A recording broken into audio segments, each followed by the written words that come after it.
I was crouched on her laundry room floor, hands deep inside a busted washing machine. When she said it, "If I asked you to marry me at 50, what would you say?" I thought I misheard her. Maybe a joke, but when I looked up, her face wasn't. Laughing? Not exactly. It was something between curious and vulnerable. And suddenly, I realized this job might be more than just fixing a machine. Before we jump back in, tell us where you're tuning in from, and if this story touches you, make sure you're subscribed, because tomorrow, I've saved something extra special for you. It started on a Thursday morning, one of those gray, overcast days where the sky can't decide if it's going to rain or just brood over the neighborhood.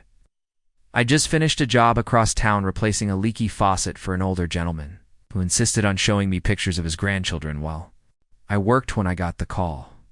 The woman's voice on the phone was brisk, but polite.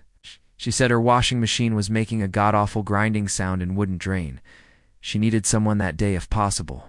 Normally I'd push it to the next morning, but there was something about her voice sharp, a little impatient, like someone who didn't like asking for help but was forcing herself to. I told her I could swing by in an hour. Her house was tucked into a quiet street with neat hedges and flower beds that looked like they hadn't been watered in a week. There was a real estate sign across the lawn next door and 2 moving trucks in the distance, which gave the block that in-between Falinga neighborhood either on the decline or in the middle of a quiet renewal. I parked my truck, grabbed my toolbox, and walked up the drive. The front door opened before I could knock. She stood there in jeans and a plain fitted t-shirt, barefoot on the hardwood floor. Her hair was up in a messy bun, streaked with gray at the roots, but stylish.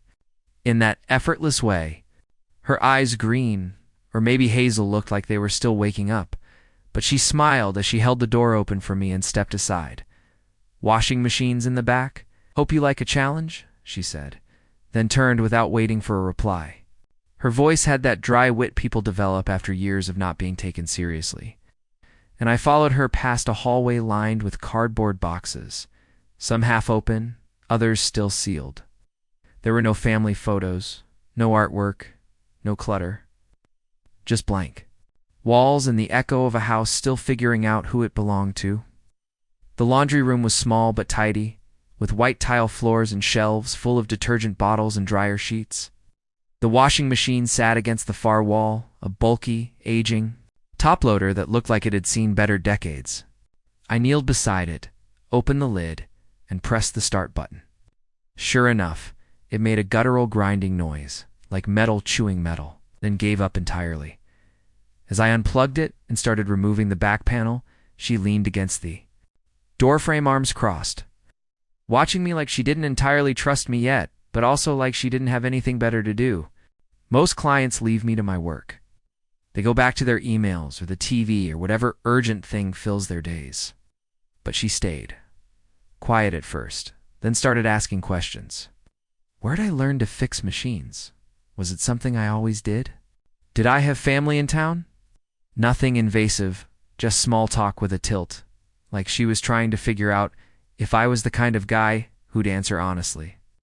I told her I started as an electrician's assistant in my early 20s, that I learned plumbing and appliance repair along the way, and that my parents had moved down south a few years ago. She nodded, filing that away. When I asked about the boxes, she sighed and said, "Divorced. 6 months ago. Moved in 3 weeks ago. Still feels like I'm just borrowing the place." She said it casually, without bitterness, like it was just one of those facts you get used to saying. I didn't respond. Sometimes silence is the best kind of respect, unfocused on unscrewing the panel. Inside, the drum belt was snapped, and the motor housing had a loose bracket. Easy fix, really, but I didn't tell her that yet. I liked the quiet hum of her presence, the way she didn't hover or interrupt, just stood there with her arms folded, like she'd been waiting for something or someone to show up and surprise her. She made coffee while I worked. The smell drifted into the room, strong and slightly burnt, and she came back with 2 mugs, offering one without asking how I took. "It, black," I said. She smirked. "Figured it." We stood there for a moment, both holding steaming mugs, the silence less awkward now. She told me the house used to belong to her aunt, that she'd inherited it unexpectedly and decided to leave. The city. Said she'd worked in HR for 20 years, didn't miss it one bit, but did miss the noise sometimes. I glanced around at the quiet house and nodded. She looked like someone used to noise people, offices, daily routines, and now, learning how to fill that void without going crazy, I told her the machine would take an hour or two to fix. She didn't seem bothered by that. In fact, she pulled up a bar stool from the kitchen and sat by the doorway while I worked, asking questions between long sips of coffee. She asked if I ever got lonely working alone. I said I didn't mind the quiet. She said she used to hate quiet, but now she found herself chasing it, craving it even. Something about the way she said that stayed with me.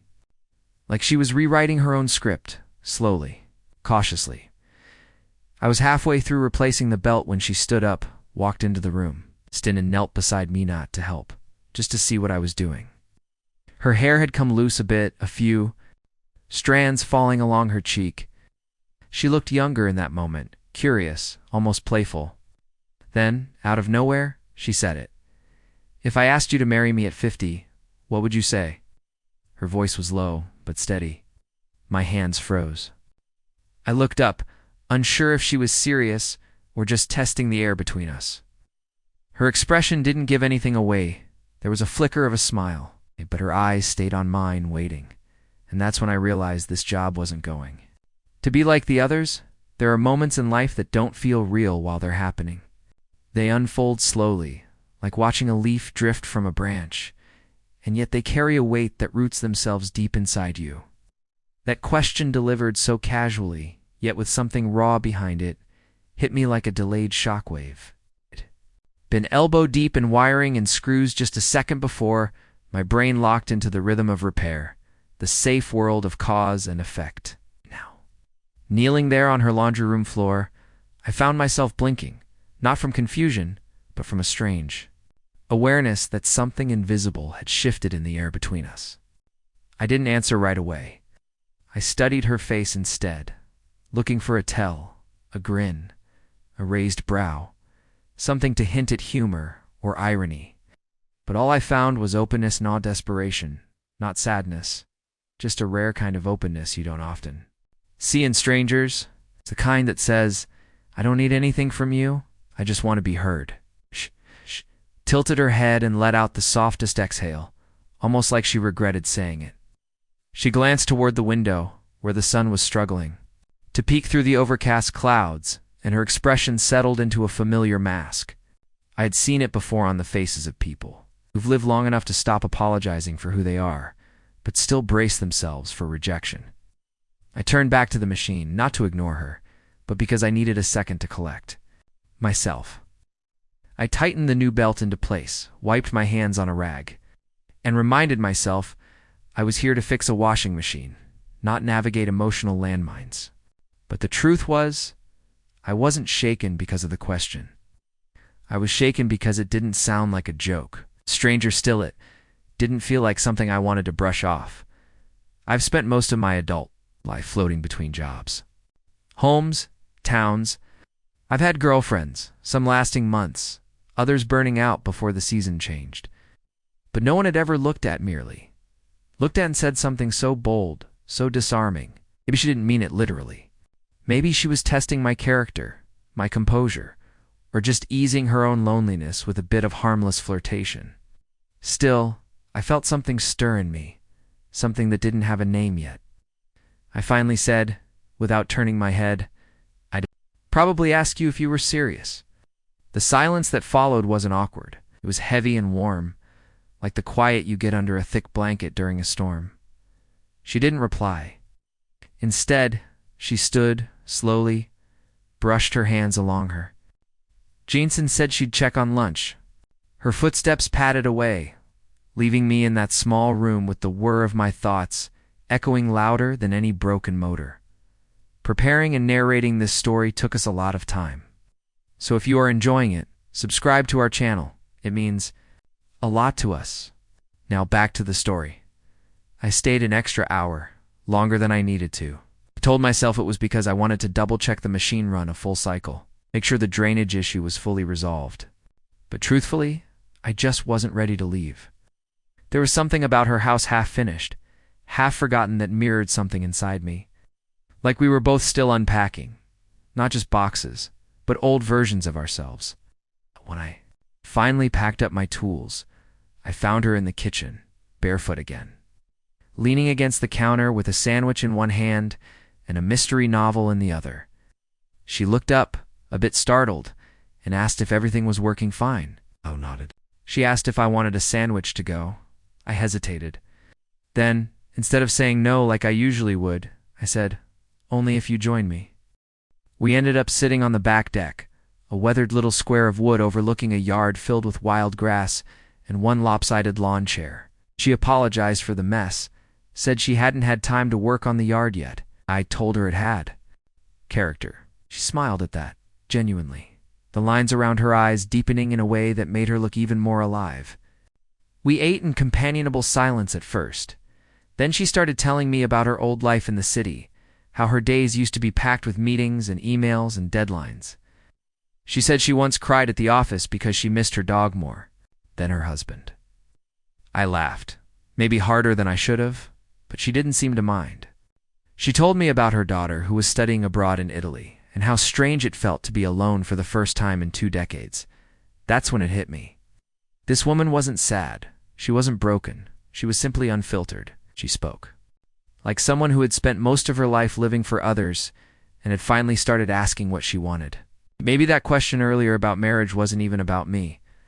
Maybe it was about her testing her own bravery, seeing if she still had the guts to say what she felt without flinching. And the craziest part, I admired her for it. There's something magnetic about a person who's honest without apology, not oversharing, not seeking pity, just existing on their own terms. After we finished eating, she asked if I could come by again in a few days to check the dryer. Said it was probably fine, but made a weird noise sometimes. I knew then it was an excuse, but I was glad she made it. I told her I'd check my schedule and let her know. She walked me to the door, and as I stepped out onto the porch, she called after me. "You never really answered my question, you know." I turned back halfway down the steps and gave her a look that was part grin, part challenge. "Maybe I will next time," I said. She watched me go, arms folded, that same curious smile tugging at the corners of her mouth. And for the first time in a long while, I found myself hoping there would be a next time. I spent the weekend thinking about her more than I expected. At first I chalked it up to the randomness of her question, the kind of odd moment that sticks in your mind just because it's out of place. But the more I tried to push it aside, the more it returned her eyes, the quiet confidence behind, her vulnerability, and the subtle way she'd shifted something in me just by speaking without a filter. I told myself it was nothing, a client, a one-time job, but I knew better. There was something about her that didn't fit into the usual framework. She wasn't trying to impress, and she wasn't playing games. She'd opened a door I didn't even know I wanted to walk through, and now I was lingering in the hallway trying to decide if I should step in or run the other way. On Monday afternoon, I texted her. It's just a simple message. "You got a window tomorrow?" "Around 2 if you still want me to check the dryer," she replied less than a minute later. "I'll have fresh coffee." Come by, that was it. No emoji, no fluff. It's just a quiet confirmation that I'd been invited back. And somehow, that mattered more than it should have. When I pulled up the next day, her front door was already cracked open, like she'd been waiting. The house looked the same, boxes still stacked in the hall, curtains only half drawn, a few new plants sitting in ceramic pots by the kitchen window. She greeted me with a nod, and I noticed she'd done something different with her hair. It was down this time, just brushing her shoulders, soft and a little wild, like it didn't care what anyone thought. The dryer wasn't making a weird sound at all, at least not when I tested it. I ran it empty, then with a towel, then with a full cycle, and everything hummed just fine. She watched me from the doorway again, sipping from a blue mug and saying very little. I told her it was running clean. Maybe the sound she heard was just the machine settling into a new spot. She nodded, then said she had a light fixture upstairs that was flickering, might be a loose wire. I followed her up to the 2nd floor. And that's when I saw the change. One of the bedrooms had been completely cleared out. Walls painted a soft shade of green. With a single wooden easel standing in the center of the room, canvas rested on it, blank, except for a few soft strokes. Of pale blue and orange, there were paintbrushes in a glass jar on the windowsill, and a folded apron draped over a chair. She caught me looking and said, "I used to paint, haven't in years. Figured it was time." There was no apology in her tone, no excuse, just a statement of fact, like saying she'd gone out for groceries or had taken up jogging. I said it. Was a nice space. She shrugged and said it used to be her daughter's room. I looked around and saw the remnants of a teenager's world, a few stickers on the closet door, a pencil mark on the wall that read 5/2, May 2018. I didn't ask questions. She didn't offer more. Sometimes silence is the only way two strangers can respect each other's pain. The light fixture wasn't hard to fix, a loose connection in the ceiling plate, few exposed wires that just needed proper wrapping. I stood on the stepladder while she held the base steady. Close proximity always reveals something. And I noticed the way her fingers tapped against the ladder. A quiet rhythm, like she was trying to keep time with thoughts she didn't want to say out loud. When I climbed down, she asked if I was hungry. I was. She'd made a pot of soup mushroom and barley and cut up some thick slices of sourdough. We ate in the kitchen again, sun pouring in through the back windows this time. Turning the wooden table a honey gold, the soup was good. Simple, comforting. The kind of food people make when they're trying to nourish themselves without fanfare. We talked about nothing for a while, weather, old TV shows, how terrible traffic had gotten lately. Old. Me, how old I was? I said 34. She nodded slowly, as if that was younger than she expected. You seem older, she said, in the way you listen. I didn't know what to say to that. No one had ever complimented my listening before. She smiled like she knew it caught me off guard. Then she said something I didn't expect. I used to think turning 50 would make me invisible. But now, I think it just made me honest. She said it like it wasn't meant to be profound, but it landed like a revelation. Honest. That word kept circling back every time I tried to define what made her different. She wasn't loud or attention-seeking, but when she spoke, it felt like the room shifted around her. Not because of drama or intensity, just because of presence. Like she'd earned the right to take up space and wasn't going to shrink for anyone anymore. I finished my soup and leaned back in my chair. She looked at me for a long moment, then asked if I'd like to stay a bit longer, maybe help her unpack some of the boxes in the hallway. I said sure. We spent the next hour sorting through books, dishes, and old picture frames. She moved slowly, thoughtfully, pausing at each item like it held more than just dust. At one point she pulled out a small wooden jewelry box and opened it, revealing a collection of rings and earrings that shimmered in the light. She held up a thin silver band and turned it between her fingers. My wedding ring, she said. I don't wear it anymore, obviously. But I haven't thrown it out either, isn't that funny? And I told her it wasn't. Some things deserve a proper ending, even if we're not sure what that looks like yet. She placed it back in the box and closed the lid without another word. By the time I was ready to leave, the sun was setting behind the houses across the street, casting long shadows over the porch. She walked me to the door again, her hands tucked into the pockets of her sweater. There was a quiet between us that felt less like an ending and more like a comma pause, not a goodbye. I turned to face her, unsure of what to say. She looked up at me with a softness that made everything else disappear for a second. Thank you, she said. I nodded, unsure what exactly I was being thanked for. The repairs? The company? The silence? Maybe all of it. Maybe none of it. As I stepped off the porch, she called after me again, just like last time. You still haven't answered my question. I stopped, looked back, and gave her a half smile. Maybe I'm still thinking. About it, she grinned, not surprised. That's fair. And this time, I was the one who didn't want to walk away. I didn't go back to her house for a week, not because I didn't want to, but because I needed space to sort through what was happening in my head. I'd taken jobs in other parts of town, lost myself in routine repairs, late invoices, calls from clients about clogged drains and short-circuiting outlets. And yet, in between each job, in every quiet moment with my hands idle or my mind unwound, she came back to me like a thread I kept unconsciously tugging. Her voice, her eyes, her honesty. And that question playful on the surface, but lingering, in a way that made it feel like a turning point. It wasn't about marriage, not really. It was about vulnerability, about choosing to be seen again, in a world where so many women her age are taught to fade into the background. And maybe, it was about daring someone else to match her courage. By Friday morning, I'd made up my mind. I texted her again, this time not about a job. I told her I'd picked up some spare paint cans on sale blues and greensand, that I remembered she'd started painting again. I said if she needed help moving furniture or laying down drop cloths, I had the afternoon free. I didn't know if she'd read between the lines, but I hoped she would. Her reply was short. Come by at 3. I'll have the windows open. I smiled when I saw it. There was something poetic about it. Windows open. Like an invitation not just into her space, but into the machines of whatever we were building without naming it. When I pulled up, the front lawn looked a little more alive. Flower beds had been cleared of weeds and a single pot of daisies. Sat on the porch step. The door was ajar, and I knocked once before stepping inside. The scent of lemon cleaner hung in the air, mingled with something warm, maybe cinnamon or cloves.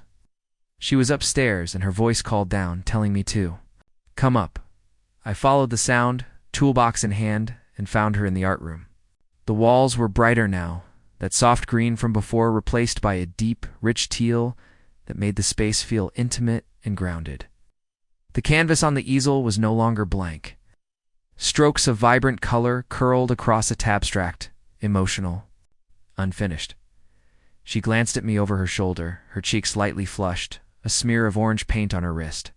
You're late, she said, not accusing, but with a smirk that said she'd been watching the clock. I told her traffic was awful, and she rolled her eyes. We both knew I'd probably sat in my truck outside for 5 minutes trying to find the nerve to walk in. She handed me a brush without asking what I was comfortable with. You're tall, she said. You get the corners. And just like that, we were working side by side, her humming some tune I didn't recognize, me. Focusing on the clean lines along the ceiling, time passed differently in that room. It didn't feel rushed or dragged it, just moved gently like water around our ankles. We talked more as we worked. She told me about the last painting she ever finished before her divorce, a landscape of a mountain she never got to visit. She said her husband never liked her art, called it a hobby, said it wasn't practical. I didn't respond. I just let her words settle into the air, because some things don't need commentary, they need acknowledgement. She asked if I had ever been married. I told her no. That I came close once, but life pulled us in different directions. She nodded, not asking for more, which I appreciated. It's rare to meet someone who knows when to be curious and when to leave space. Around 5, we stopped to eat. Made grilled cheese sandwiches with sharp cheddar and tomato soup from scratch. Sat on the floor of the room, backs against the wall, plates balanced on our knees, legs stretched out in front of us. She told me stories about her daughters. Childhood, the phases, the messes, the endless questions. There was love in her voice, and pride, but also a hint of ache. I asked when she'd last seen her. She said it had been almost 8 months. Italy was far, flights were expensive, and her daughter had been busy. She's building her own life, she said, as if reminding herself to be okay with that. I told her she'd done well, that raising a daughter who could go off and chase the world was the mark of a strong mother. She didn't say anything, but her eyes glistened, and I looked away to give her a moment. When the sun began to dip low, the light in the room turned. Gold had danced along the freshly painted walls, catching on the edges of the canvas and casting a warm glow over everything. She stood up, brushing crumbs off her lap, and walked to the easel. I never thought I'd paint again, she said. Not really. I thought that part of me died in the middle of everything else. I stood beside her, watching the colors shift in the changing light. I think it's still there, I said. It just needed to be invited back. She turned toward me then, her face close, and for the first time. The space between us felt fragile, like glass warmed under pressure, ready to bend or shatter depending on the next breath. She reached out, not to touch, but to gesture toward the door. "Come by next week," she said softly. "I want to finish this room, and I think I like having someone around who listens." I nodded, not trusting my voice. As I packed up my things, I caught sight of the washing machine through the hallway. It was running quietly, spinning a full load with no complaint. The cycle had come full circle in more ways than one. As I reached the door, she stood at the threshold again, arms folded loosely, her weight shifted to one side. "You know," she said, "I meant what I said last time about the proposal." I paused, meeting her gaze, feeling the pull of something unsaid stretch between us like a thread. Then maybe I said, "I should start thinking seriously about how I'd answer." Her laugh was soft, surprised. But it carried something new this time, something that felt like hope. The following week passed with a strange rhythm, like the world had subtly tilted. But only I could feel it. I still did my usual rounds repaired. A set of flickering porch lights for a retired teacher. Helped an anxious young couple fix the garbage disposal in their newly bought fixer-upper. But in every pause between jobs, I found myself thinking about her. She'd slipped into my days like a favorite song heard once and replayed endlessly in the mind. It wasn't just the way she looked or spoke. It was the gravity she carried, like she'd lived long enough to no longer pretend. That kind of honesty has a magnetic quality, especially when you're used to people speaking around the truth instead of through it. I wasn't used to someone asking questions that mattered. And I certainly wasn't used to a woman who could make a comment as bold as a marriage proposal without flinching, and somehow without scaring me off. On Wednesday, I decided to drop by.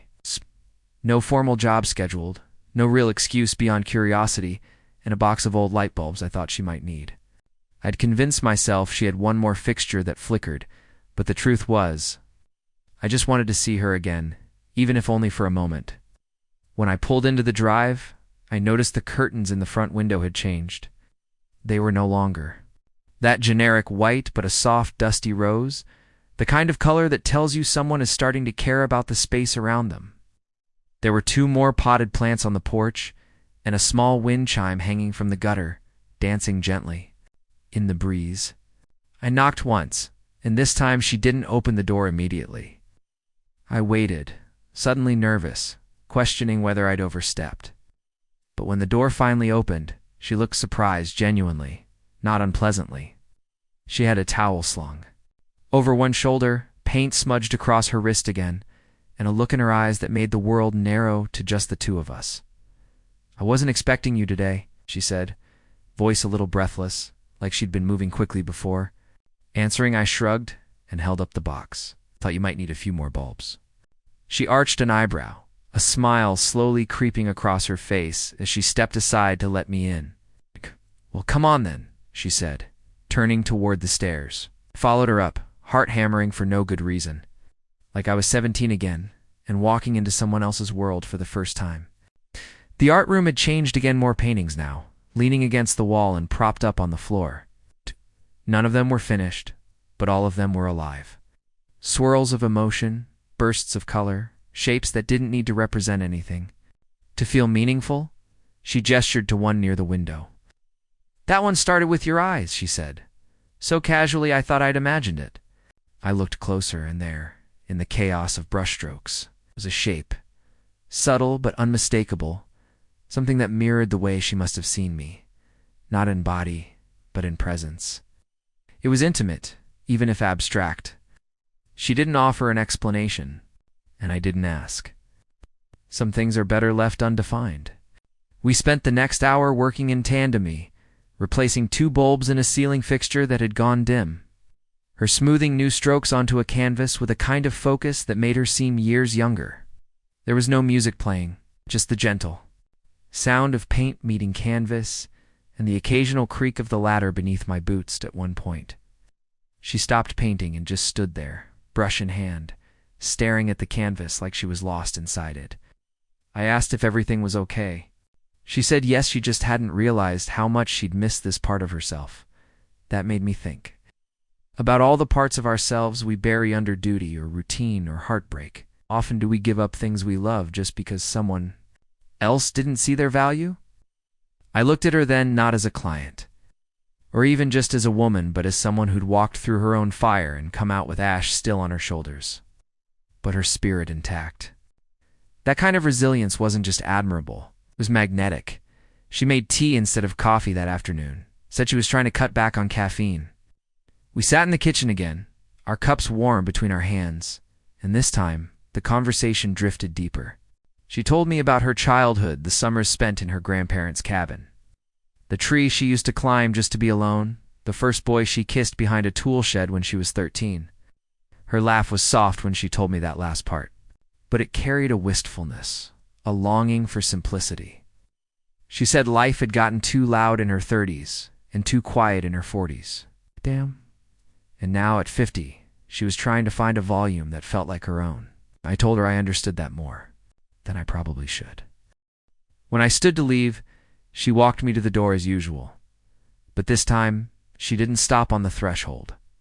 She stepped outside with me, arms crossed against the breeze, eyes squinting toward the sunset. The sky had broken open with streaks of gold and lavender, the kind of evening that made you feel small in the best possible way. She looked at me, not smiling exactly, but holding something steady in her gaze. You know, she said, it wasn't really a joke. What I said about marrying me, I knew that. I'd known it the moment she said it. But hearing it again, outside the safety of sarcasm or context, made my chest tighten. I nodded, not trusting myself to speak yet. She stepped a little closer. Close enough that I could smell the faint scent of lavender paint and lemon soap on her skin. I'm not asking for anything, she said. Not an answer, not a commitment. I just wanted you to know that you're the first person in a long time who's made me feel like I wasn't just passing time. I swallowed hard, my voice thick when I finally replied, You're not? Passing time, I mean? She smiled then, a real one, full and soft and unguarded. And without another word, she turned and walked back inside. Out. Leaving the door open behind her, not because she forgot, but because she meant to. And I stood there for a long moment, staring at that open doorway, wondering when exactly I'd stopped, being the man who always left without looking back. Over the next few days, the world around me didn't change, but something inside me undeniably had. I still drove the same routes, passed the same gas stations, answered calls from the same kinds of clients, and did the same repairs I could do in my sleep, but I noticed everything more vividly. I saw the way the early morning light stretched across the cracked sidewalks in long golden streaks, the way strangers smiled without quite meeting your eyes, the way time seemed to fold and unfold between ordinary moments like something waiting to be noticed. I thought about her more than I meant to, not in a daydream sort of way, but in the way that certain people find their place inside you before you realize you're making room for them. The echo of her voice, the brush of her hand against mine as we passed tools or paint, the quiet way she spoke her truth without needing to dress it up, these things followed me like a second heartbeat. I didn't go back right away. Part of me wanted to show up with some excuse, any excuse, just to be near her again. But another part of me understood the weight of what we were circling around. This wasn't flirtation or infatuation. This wasn't to people passing time until something better came along. This was something else, something heavier and slower and more dangerous in the best kind of way. When someone says they see you, really see you, and you believe them, it changes the way you see yourself. And that terrified me, because it meant I couldn't go back to being a man who kept everything at arm's length. It was Sunday afternoon. When she called, I wasn't expecting it. I'd just finished installing a new thermostat in a small bungalow on the east side of town and was eating a late lunch in my truck. Her name flashed on my screen, and I felt my heart lift and tighten. In the same breath, her voice was calm, almost hesitant, as she asked if I could help her assemble a shelf she'd bought. She said she could do it herself, probably, but it looked confusing and came with too many screws. I told her I'd be there in an hour. She didn't say thank you. She just said, I'll put the kettle on, like it was the most natural thing in the world. When I arrived, the sun was slanting low through her windows, filling the living room with a warm amber glow. The box was already open on the floor, parts laid out neatly, as if she'd tried for a while before deciding to call. She was barefoot again, wearing a soft blue sweater and jeans that were fraying slightly at the hem. Her eyes were watching me carefully, like she was trying to read something on my face before I had a chance to speak it aloud. I knelt beside the pile of wood and hardware, scanned the instructions, and told her it wouldn't take long. She handed me the small Allen wrench, then sat cross-legged nearby, sipping her tea and asking about my week. We talked easily the way we always did, as I worked. Told her about a teenager who'd shorted out the entire kitchen trying to install a smart light switch on his own, and she laughed, the kind of laugh that felt like sunshine. She told me her daughter had called that morning from a train station in Florence, excited about an art exhibit and trying to figure out how to order coffee in Italian. I asked how she felt about the distance, and she shrugged, saying she was proud more than anything, but that some days she missed the sound of footsteps on the stairs. It wasn't a complaint, just a truth spoken aloud without apology. When the shelf was finished, we stood back and admired it together. It was a simple thing, really, 4 tiers, clean lines, nothing fancy. But the way she looked at it, you'd think I'd built her a cathedral. She reached for a stack of old photo albums and placed them gently on the middle shelf, her fingers brushing the edges like they were made of glass. Then she turned to me, expression unreadable, and asked if I wanted to stay for dinner. I should have hesitated, should have checked my watch, made an excuse about needing to get up early, pretended to have something urgent waiting. But I didn't. I just nodded. And she smiled like she'd been hoping I would. We moved into the kitchen together. A quiet choreography of chopping and stirring, boiling and seasoning. She cooked with confidence, not the kind that showed off, but the kind that said, "I've done this 100 times, and I'm happy to do it 100 more." I grated cheese while she sliced tomatoes, and the conversation turned toward music. She told me about the mixtapes her best friend used to make in the 90s, about the one summer she spent trying to learn guitar, about the time she danced in her living room alone to Stevie Nicks after signing her divorce papers. I told her about the songs my mom used to sing while cleaning, about the first concert I ever went to, about the old record player I'd found at a garage sale and still used on quiet nights. We ate at the small table near the window, candlelight, flickering between us, casting soft shadows on the walls. There was no grand moment, no sudden confession, no fireworks. Just the steady hum of 2 people who'd stopped pretending and started listening. Afterward, we washed the dishes together, our shoulders brushing now and then, neither of us pulling away. I dried a plate and turned to hand it to her, and she looked at me with something gentle and fierce in her eyes, like she was standing at the edge of something she didn't want to name yet. "You make things feel less lonely," she said quietly, not looking away. I didn't know how to respond, not with words. So I just nodded, reached for her hand, and gave it the lightest squeeze. Her fingers curled into mine naturally, like they'd been waiting. We stood like that for a moment, the water still running behind us, the night wrapped around the house like a blanket. There was no need to say anything more, not yet. Because sometimes presence is the loudest kind of answer. And in that small, quiet kitchen, with her hand in mine, I felt something settle inside me, not like falling, or like arriving, the days that followed fell into a rhythm I hadn't expected but quietly welcomed. She didn't call me, and I didn't call her. But there was a sense of knowing between us now, a quiet tether that didn't require constant contact. It was the kind of connection that could exist in the spaces between.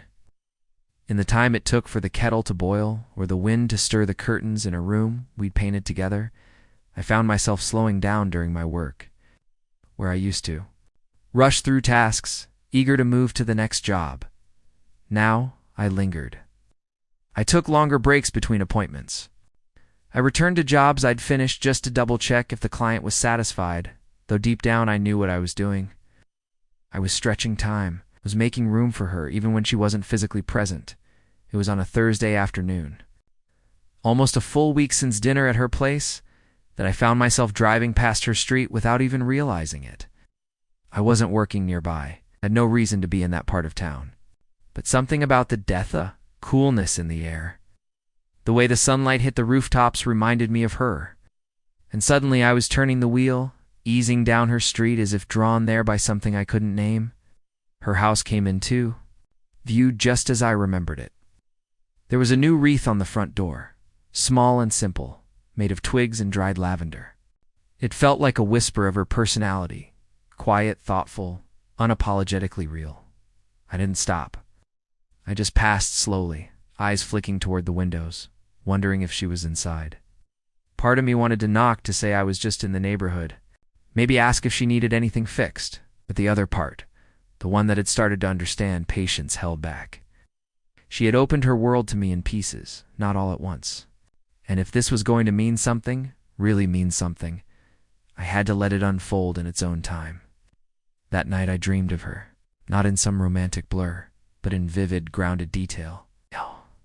She was standing in her art room, paint on her hands, the light pouring in behind her. She wasn't speaking, but her eyes held mine, and I felt calm. When I woke, I remembered every color on the canvas behind her soft rust. Pale sky blue, a streak of ochre-like sunlight breaking through clouds. The next morning I received a text from her. It was simple. "Do you like jazz?" I stared at it for a few seconds, smiling, already typing back before I fully registered the question, especially the older stuff. "Why?" Her reply came a few moments later. "There's a live band at the park tonight. Starts at 6. Thought maybe you'd come." It wasn't phrased like an invitation, exactly more like an open door. And just like that, I knew where I was going that evening. I arrived a little after 6, dressed more carefully than usual, though I doubted she'd notice. Or maybe I hoped she would. The park was already buzzing with people, families on blankets, kids darting between picnic tables, couples tucked into quiet corners. I spotted her near the edge of the field, sitting on a checkered blanket with a thermos beside her and 2 cups. She saw me and waved, her smile small but immediate, like she was relieved I'd shown up. I sat beside her, the grass soft beneath us, the music already drifting from the stage-smooth saxophone notes dancing in the air. She poured coffee into the cups, handed me one, and asked if I'd had a long day. I told her no, not particularly, but this felt like the first real part of it.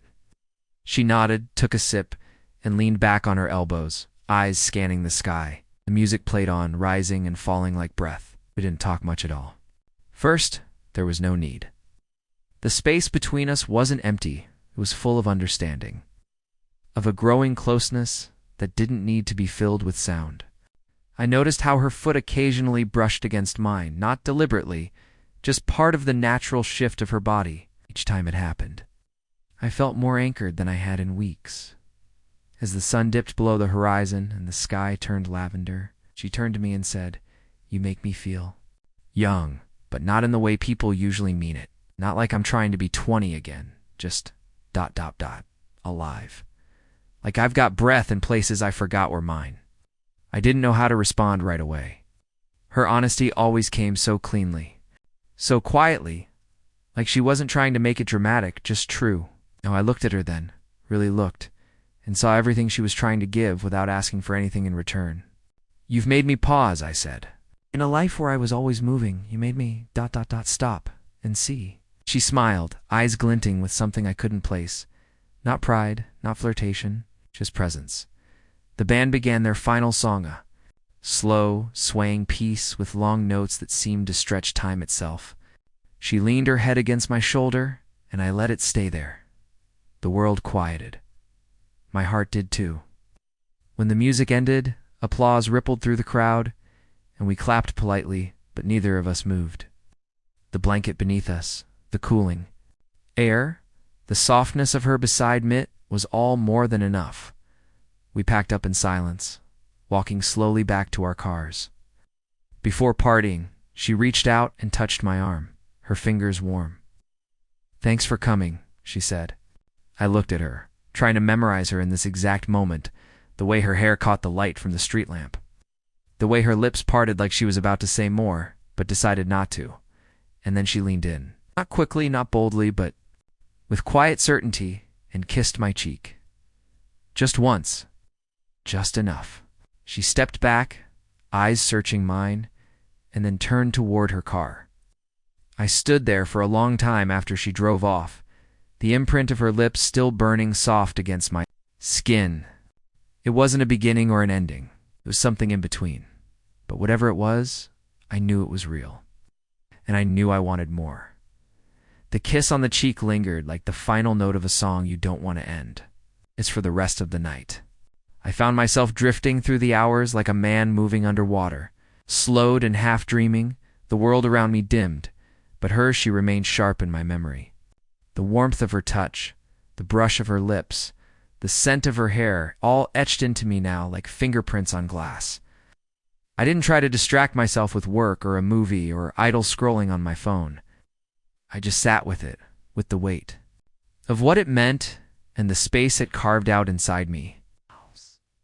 And for once, that space didn't scare me. It felt like something worth making room for. The next morning, I woke earlier than usual. The sun had barely crested the edge of the sky when I found myself in the kitchen, making coffee without really thinking about it. My hands moved on grinding beans, filling the kettle, pouring slowly like muscle memory had taken over, but my thoughts were on her. I wondered if she was awake yet, if she had the same quiet stretch of time before the noise of the day took over. I thought about the way she tilted her head when she listened, as if absorbing not just my words, but everything I wasn't saying. I thought about her laugh, her paintings, the way her fingers curled around the handle of her coffee cup. And then I caught myself smiling, standing barefoot in the kitchen like a teenager with a secret crush. And I shook my head with a quiet laugh. It wasn't just a crush. Not anymore. It had grown past that. Deeper and slower. Rooted in something real. I had a few jobs that day, nothing major. I replaced a broken door hinge, rewired a light switch in someone's basement, fixed a jammed sliding door at a condo complex. But I moved through it all in a haze, like every step, every turn of the screwdriver was just marking time until I could see her again. I didn't text her, not yet. I didn't want to be over-eager to crowd the space she'd given so freely. But by late afternoon, the silence between us started to feel like a question. So I sent a message, simple and open. Thinking about that music last night? You've got good taste. I added a smiley face, and then immediately regretted it. Worried it might seem childish, but a response came within minutes. I was just listening to the same band. Felt like the day needed it. And then after a pause, want to come by later? Yes. I was thinking about making something new for the studio wall. Could use a second opinion. By 6:30, I was pulling into her driveway again. The front porch light was already on, casting a warm glow over the steps. She opened the door before I even knocked, wearing a soft knit sweater that looked lived in and comfortable, like something she reached for without thinking. Her hair was pulled back loosely, a few strands falling around her face. She looked at home, not just in her house, but in herself. And that, more than anything, made my chest tighten with something I couldn't quite name. She led me upstairs, not into the art room this time, but into the guest bedroom at the end of the hall. It was quiet, sparsely furnished, but clean and sunlit. On the far wall, she'd cleared a space and hung up a single blank canvas. I thought maybe it was time for something bigger, she said, gesturing toward it. Something I could lose myself in. She didn't ask me to help paint, not exactly. She just handed me a small brush and opened a few jars of pigment she'd already mixed. Try something, she said. Just ... Whatever comes to you. I hesitated, then dipped the brush into a pale green and made a small arc. In the bottom corner, she nodded, took another color, and added a line that curved around it. And just like that, we were creating something together, inspoken and organic. A slow conversation in color. We didn't talk much as we painted. A word here, a quiet comment there, but mostly we just existed, side by side, sharing silence. That didn't feel empty as the hours passed. The canvas began to fill shapes intertwining, colors layering over one another. Pieces of each of us taking form in ways that didn't need to be defined. At some point, she stepped back and wiped her hands on a rag, her eyes scanning the painting with a thoughtful expression. I watched her from the side, the way her lips parted slightly, the way her brow furrowed just enough to show she cared. And then she turned to me, her gaze lingering longer than usual. "Do you ever think," she said slowly, "that some things are meant to come into your life later? Like ... you wouldn't have been ready for them earlier, but now you are." I swallowed. The question wasn't about the painting, not really. I knew that. And I knew my answer without hesitation. "Yeah," I said, voice low. "The time." She nodded, like that was the answer she was hoping for, and then crossed the room to stand beside me. We looked at the canvas together, the shapes and colors blurring slightly in the dim light. Then, without warning, she leaned her head against my shoulder. It was so gentle, so unguarded that I didn't even breathe for a moment. I just stood there, feeling the weight of her trust settle against me like a promise. We stayed that way for a long time, not moving, not speaking. And in that silence, something inside me shifted. It's not like falling or breaking or even building, more like opening. It's like a door that had always been closed, slowly creaked wide, and the breeze that slipped in wasn't cold, but familiar. She pulled away eventually, only enough to look up at me. Her eyes searched mine, and then she smiled, not wide, not show-adjust, real. "You're different," she whispered. "I didn't expect you." I didn't say anything. I didn't have to. Everything that needed saying was in the way. I reached for her hand, the way our fingers intertwined without hesitation. When I left that night, I didn't feel the ache of parting. I felt the quiet thrill of continuity, of something that wasn't over just because the evening was. I drove home with the windows down, the air cool against my face, the scent of paint still on my clothes, and in my chest. The question she'd once asked me began to echo again, but this time I didn't feel unsure. I felt ready. Not for a wedding, not for a ring, but for everything that came before and everything that came after. For slow mornings, for half-finished paintings, or music in the park and stories over dinner in silence that wrapped around us like a blanket. I was ready to say yes not to a question. But to her, the following week settled into a comfortable, quiet rhythm that I hadn't experienced in years. My mornings started with a little more intention now. I'd wake before the alarm, not because of anxiety or habit, but because there was a kind of anticipation in the air, something new, something calm and stretching wide. I wasn't rushing out the door to get to the next thing. I was waking up slowly, letting my thoughts rest on her, the way she tilted her head when she was curious. The sound of her voice, when she was half laughing and half scolding me for overthinking, the way her presence softened the sharp edges of my days without trying. I didn't know if this was love, but I knew it was something honest. And in all my years, honesty had become the rarest kind of intimacy. We hadn't put labels on anything. There were no declarations, no grand gestures to prove anything to anyone. But the shift between us was undeniable. It lived in the way she touched my arm when she passed behind me in her kitchen. It was in the length of her gaze when she thought I wasn't paying attention. It echoed in the slight pause before she said goodbye, like she was wondering if she should ask me to stay just a little longer.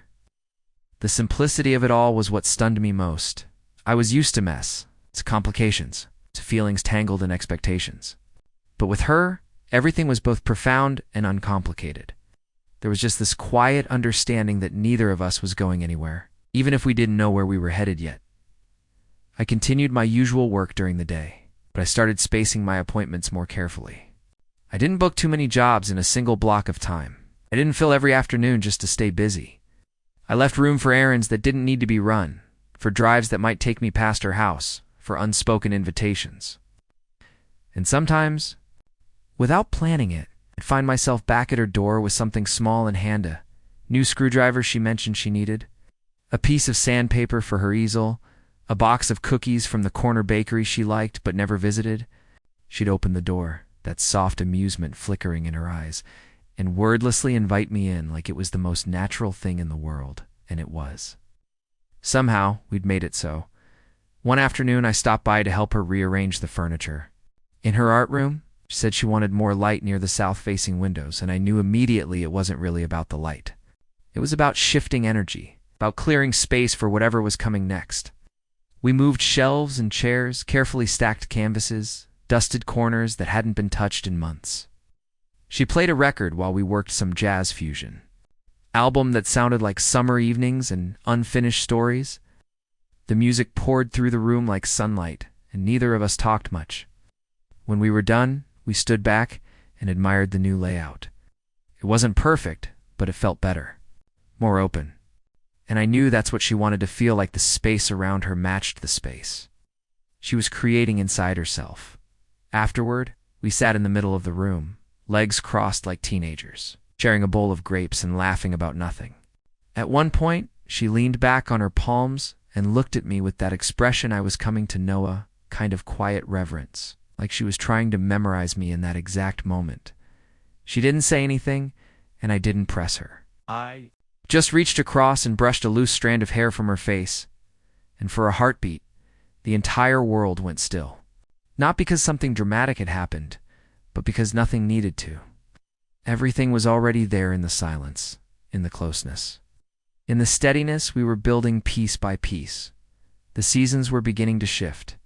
The air had a slight chill in the early mornings now, and the trees had started to tint at their edges.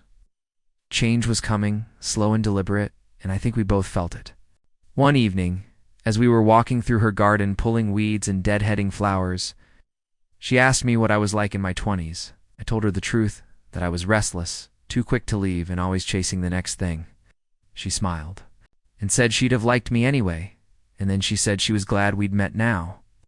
When we both knew the difference between longing and settling, that sentence stayed with me for days. It echoed in the quiet moments and appeared again in dreams, like a compass pointing toward something I hadn't named yet. By the time Friday rolled around, I had stopped questioning what I was feeling.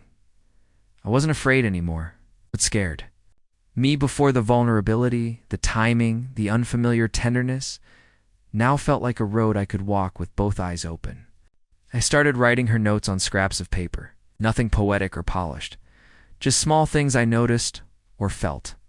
I left one tucked into her front gate, another slid into the pages of a book she was reading. It made me remember how good silence can feel, one said. I like the sound of your footsteps when you're not trying to be quiet, said another. I didn't sign them. I didn't have to. She knew. That night, she invited me over for soup. It was cold enough now that her windows were closed, and the smell of roasted garlic and onions greeted me the second I stepped inside. Her house felt warmer than usual, cozier, like she'd finally stopped waiting for something and decided to settle in fully. We ate slowly, sipping from mismatched mugs, our knees touching beneath the table. At one point, she looked at me and said, "You know, I never really planned for this part of my life. I thought I'd just coast, read books, go on walks, maybe travel alone once in a while." She paused, her thumb tracing the rim of her mug. But then you showed up, and now it all feels different. Like I'm not just existing anymore. I'm choosing things again. I didn't say anything. I just reached across the table and took her hand. It was a small gesture, but she looked at me like I'd given her something larger than words, and maybe I had. Because that's what love really is, I think, showing up in the quiet moments again and again, till the quiet no longer feels empty, but full of meaning. We stayed like that for a while, holding hands over lukewarm soup. Two people, no longer tiptoeing around the idea of closeness, but walking right into it. And when I left that night, her porch light glowing softly behind me, I didn't wonder what would happen next. I didn't try to predict or define it, I just knew I'd be back, because every time I left her, I didn't feel like I was going away.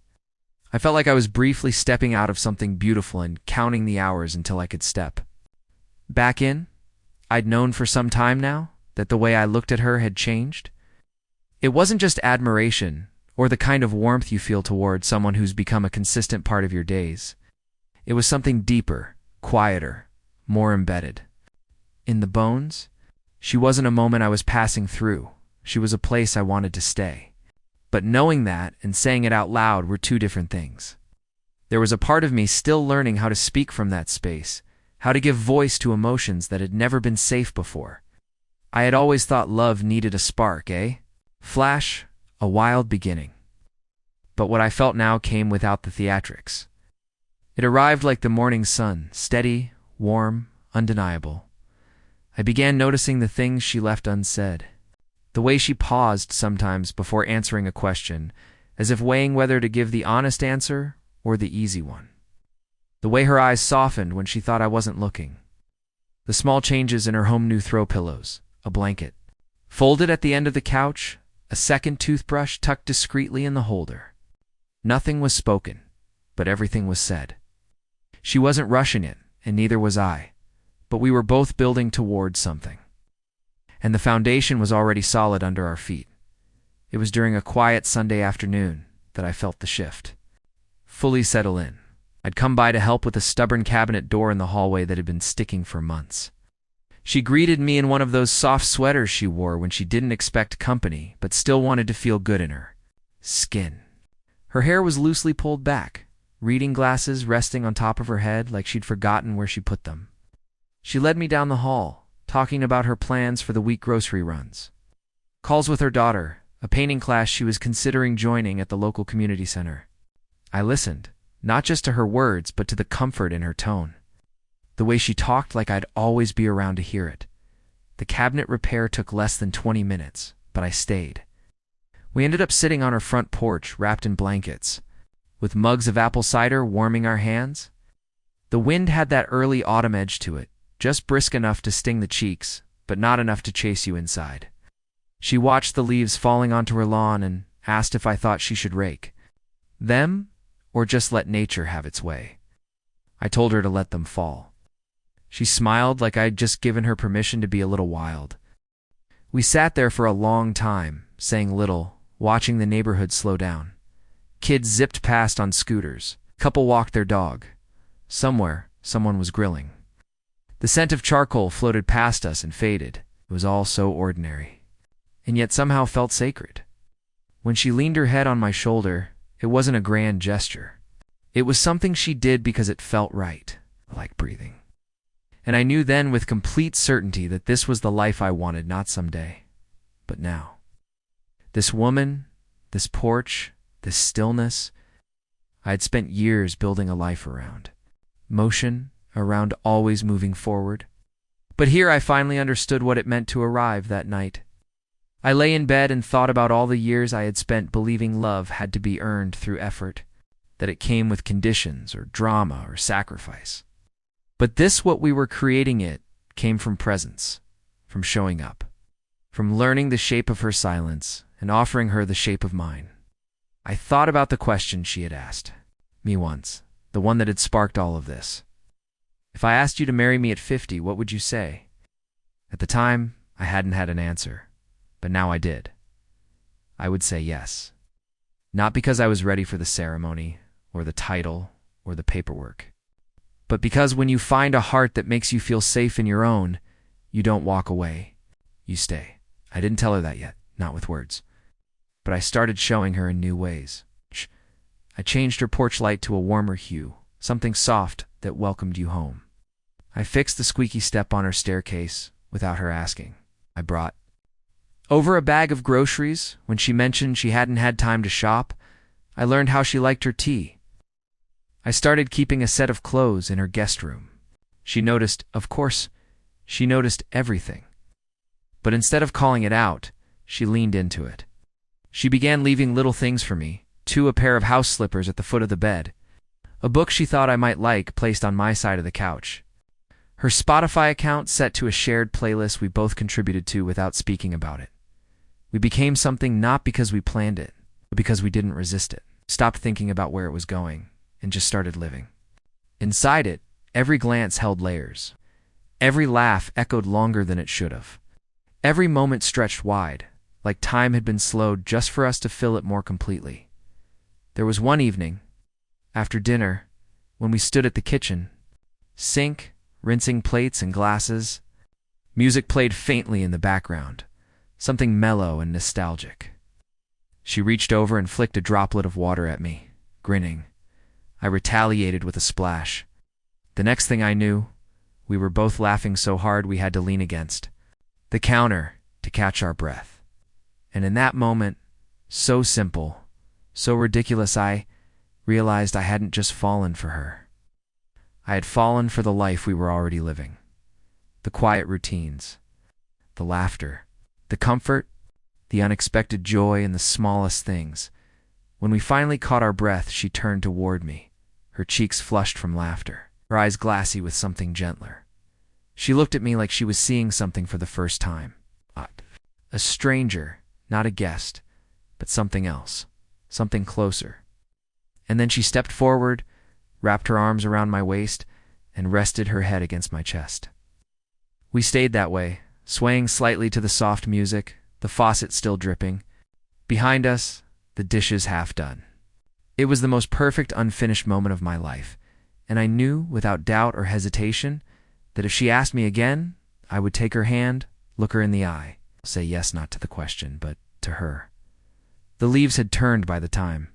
I noticed just how many of my mornings had begun to revolve around her, not in some needy or obsessive way, but in the simple, natural sense, like the way sunflowers lean toward the sun without realizing they're moving. I would wake up, go through my routine, and somewhere between coffee and checking my schedule, I'd think of her.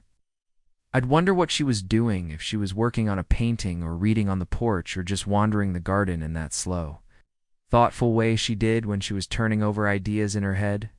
I didn't always text her. Sometimes the thought of her was enough to make the morning feel full. Other times she'd message me first, a photo of a recipe she wanted to try, snippet of a book she was reading, or just a picture of her cat sprawled on the windowsill like royalty. These small connections became the fabric of our everyday. Thread by thread, nothing forced, nothing missing. Work was steady, but not demanding. I was lucky like that.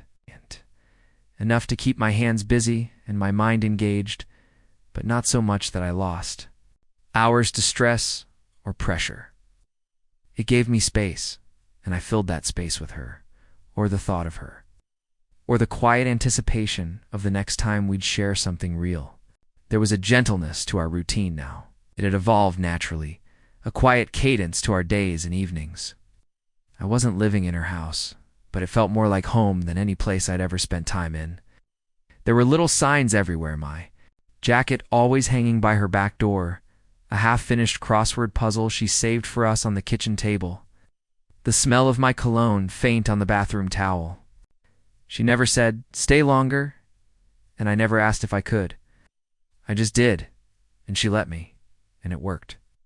One particular morning, she invited me to a small gathering, a sort of impromptu fall dinner hosted by her neighbor Claire, the same woman who'd once peeked through the curtains and made quiet observations about us. Apparently they'd been friends for years, but only in that casual, shared fence kind of way.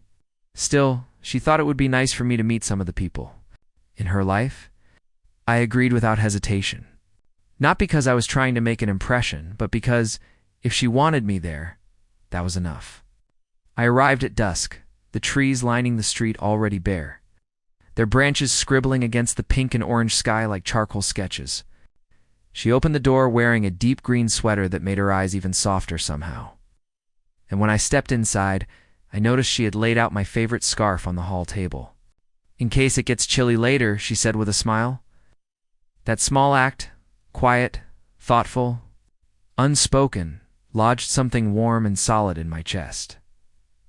Claire's house was cozy, full of mismatched chairs and flickering candles and the smell of roasted squash and rosemary. There were maybe 8 or 9 people there, all in their 40s and 50s. All friendly in that warm but curious way people are when they're not sure where a new person fits in. She introduced me as a dear friend, which made something stir in me, not disappointment, not quite, but a subtle ache. The kind that comes from loving someone whose heart you haven't fully mapped yet. Still, I smiled and shook hands and made easy conversation. I told stories about the strange things I'd seen in clients' homes over the years: sinks clogged with glitter, dishwashers full of books, one house where someone had used a crawlspace. As a wine cellar, and the room laughed easily. She looked over at me often during those conversations, not in a possessive way, but with a kind of quiet appreciation, like she was seeing me in a new light. Later, when the evening thinned out, and people began gathering their coats, I stepped outside to get some air. The wind had picked up and leaves swirled around the porch in slow circles. She joined me a few minutes later, hands tucked into her sleeves, the porch light haloing her hair. We didn't talk right away. She just leaned against the railing, eyes lifted toward the night sky. Then she said, "Claire asked how long we've been together." I didn't know how to answer. I turned to look at her, but she didn't meet my gaze. She just kept watching the stars like they might explain something she couldn't yet say. I didn't rush to fill the silence. I let it breathe. Finally, she added, "I didn't want to call it something smaller than it is." That sentence settled between us like a stone dropped into still water. Not dramatic, not loud, but undeniably there. I reached for her hand, slow and sure, and laced our fingers together. Her skin was cool from the air, but her grip was steady. "You didn't?" I said quietly. "You didn't make it small." She turned toward me then, and there it was in her eyes, that same unguarded truth I'd seen in the kitchen when. She flicked water at me and laughed until she cried. She stepped forward, leaned her head against my chest, and for a long time we just stood there, the wind stirring around us, the porch creaking softly beneath our feet. Later that night, as I walked her back to her house and helped carry in the leftovers she'd brought home from Claire's, I noticed she was quieter than usual. Not distant, just thoughtful, like she was circling something inside herself. I didn't press. I didn't need to. I trusted her process the same way she trusted mine. I kissed her forehead when I said goodnight, a small act that somehow felt more intimate than anything else we'd shared. She held onto my coat for a second longer than necessary before letting go. And as I walked to my truck, I heard her voice, quiet but clear. From the open door behind me, "You know, sometimes I think you showed up right when I stopped believing someone would." I turned, heart caught in my throat, and met her gaze. She wasn't crying, but there was something shimmering there, something grateful, something brave. I nodded, unable to form a reply that wouldn't break the moment. Then she closed the door gently, and I stood there for a while longer, watching the light in her hallway spill onto the porch. And in that moment, I felt it again, that certainty, that quiet knowing. I wasn't passing through her life. I had arrived, and I wasn't going anywhere. The next few days moved like honey, slow, warm, and thick with meaning. Nothing dramatic happened. No grand gestures or declarations. Just a stretch of days where everything seemed to hold a quiet depth. The kind of days where even silence feels like a full conversation. I went about my work like usual, but there was something different about how I carried myself. I noticed I stood a little taller, smiled a little more, and didn't feel the usual weight in my shoulders that years of loneliness had buried there. She hadn't asked anything of me, hadn't pressed for answers or defined what we were becoming. But in that moment on the porch, when she said I'd arrived when she'd stopped believing anyone would, she'd given me something more valuable than answers she'd. It's given me her hope. It's strange how quickly a house can begin to feel like a second home. Her place, once just another job site where I showed up with a toolbox and a list of repairs, now had an echo of my presence in every room.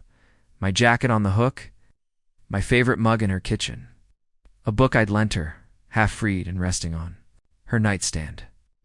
Even her cat had finally decided I was trustworthy, curling up next to me on the couch while we watched old movies or talked about nothing. It wasn't a performance. We weren't trying to impress each other. We're just being. And the ease of that, the rarity of it, made it feel more precious than anything loud or flashy ever could. That week, we started a new project together. She wanted to repaint the guest room not because it needed it, but because she said she wanted to change, something fresh. She picked a warm eggshell color with the faintest yellow undertone, the kind of shade that caught the light differently. Depending on the time of day, we spent 2 afternoons prepping, taping the corners and moving furniture out. On the 3rd day, we started painting. I handled the rollers while she worked the edges with a small angled brush, her movements precise and steady. There was something intimate about the silence we shared in those moments, kind of quiet that isn't empty but full of trust. She played music while we worked, a mix of mellow acoustic songs and soft jazz that drifted through the open window, and mixed with the sound of birdsong outside. Occasionally our arms would brush as we moved past each other, and every time, it sent a small current through me, not of nerves, but of awareness. I was aware of her in a way I hadn't been with. anyone in a long time, the smell of paint. The sunlight on her skin, the faint line of a smile she wore when she was focused. It wasn't just about attraction, it was appreciation. She was a woman who had built herself from the ground up, piece by piece. And I could see the architecture of her strength in every little thing she did. At one point, while we were cleaning our brushes, she looked at me and said, "I used to paint rooms like this with my ex, but it never felt like this. It always felt like a task, something to finish quickly." I didn't press her to explain, but she added, almost to herself, "I think that's the difference between doing something with someone and doing something for someone." That sentence stayed with me for the rest of the day. I thought about it while I rinsed the brushes. I thought about it while I walked home. And later that night, I found myself writing it down on a scrap of paper and slipping it into my wallet. Like a reminder of what we were quietly building. Something done together, not out of obligation, but out of shared presence. By the end of the week, the guest room was finished. It looked brighter, lighter, more lived in. She placed a small vase of flowers on the windowsill, a lavender and baby's breath, and stood there for a long time looking out at the street. I watched her from the doorway, not wanting to interrupt whatever thought she was holding. Then she turned to me, her face unreadable, and said, "Do you ever think about staying?"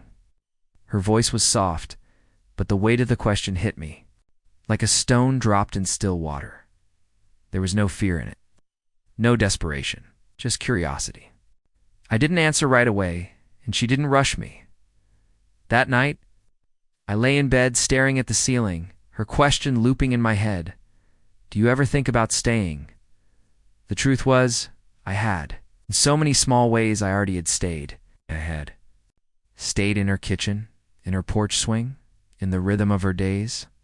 I had stayed in her laughter, in her silences, in the way her world made mine better just by existing.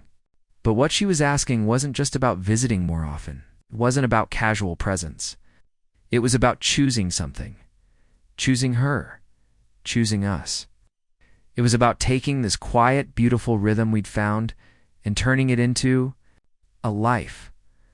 I thought about all the lives I'd imagined for myself when I was younger. None of them looked like this. They were louder, flashier, filled with ambition and movement. But none of them had the stillness I'd found here. None of them had this kind of peace. And as I turned her question over in my mind, I realized something. That changed everything. It wasn't just about whether I could stay. It was about whether I could allow myself to be stayed for. Because deep down, I knew she was asking me to be part of something real. Not just as a visitor, but as a fixture. And for the first time in a long time, I wasn't afraid of that. The next morning, I went to her house without calling first. I brought coffee and bagels and a newspaper. I knocked once and let myself in, and she greeted me in her robe, hair still damp from a shower, a smile blooming across her face like the sun breaking through fog. We sat on the porch again, wrapped in blankets, and ate breakfast, with the soft morning light painting her cheeks gold. And when the moment felt right, I looked at her, not rushed, not rehearsed, and said, "Yes, I've thought about staying. I'm thinking about it now, and every time I do, it feels right." She didn't say anything. She just leaned forward, pressed her forehead to mine, and let out the smallest breath, a sound full of relief, of gratitude, full of something deeper than either of us had words for. And in that quiet, with nothing but the birds and the wind and the hum of the city around us, we stayed together. The days that followed were colored with a quiet certainty, the kind that doesn't need explanation or reassurance. Everything felt as if it had subtly aligned without ceremony, without a defining conversation or some pivotal moment. We just started doing life together in a way that felt natural, like we had both stepped into a rhythm that had been waiting for us all along. I'd wake up and no longer feel the urge to plan escape routes or wonder how long the stillness would last. It was lasting. And in that space, the smallest things became sacred.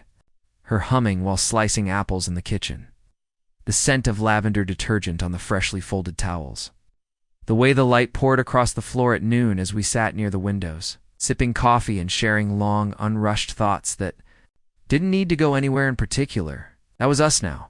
Not a relationship defined by declarations, but by consistency. presence, trust. I started leaving tools at her house, not because I forgot them, but because it made sense.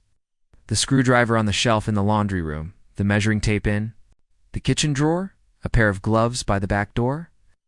It was a small but symbolic kind of nesting. She noticed, of course.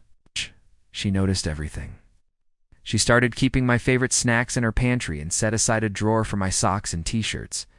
We were building something without ever sitting down to draft the blueprints. And somehow, that made it more real, because it wasn't designed from pressure. It was formed from the pieces of our everyday lives, slowly and lovingly overlapping. One evening, we decided to drive out past the city limits, just for the sake of watching the sunset somewhere quiet. We didn't have a destination in mind. We just got in the truck, let the road lead us, and eventually found a dirt path that opened into a wide, empty field lined with trees that had turned gold and red with the season. I parked beneath a tall oak, and we sat on the tailgate legs, swinging a blanket draped around our shoulders to keep out the chill. The sky shifted from pale blue to soft orange, then deepened into a quiet pink that bled into the horizon. She leaned her head on my shoulder and whispered something I didn't catch, but it didn't matter. The silence said enough. That moment watching, the day end beside her, wrapped in something both fragile and firm, reminded me how little we really need to feel whole. Just a little time, a little space, and someone who chooses to stay. We didn't talk about the future in sweeping terms. There were no somedays or timelines or bold promises. Instead, we talked about the garden and how she wanted to replant the herbs. We talked about repainting the hallway. We talked about picking up some antique drawer knobs for the dresser we both agreed was too plain. These small plans, these shared decisions, were our version of building a life, brick by brick. A drawer knob here, a sunset drive there. Still, found myself thinking more about what she'd said in passing all those weeks ago. If I asked you to marry me at 50, what would you say? It wasn't just a question anymore. It had become an echo, gently bouncing off the walls of my mind, asking not just if I was ready to say yes, but if I could allow myself to become something permanent in someone else's life.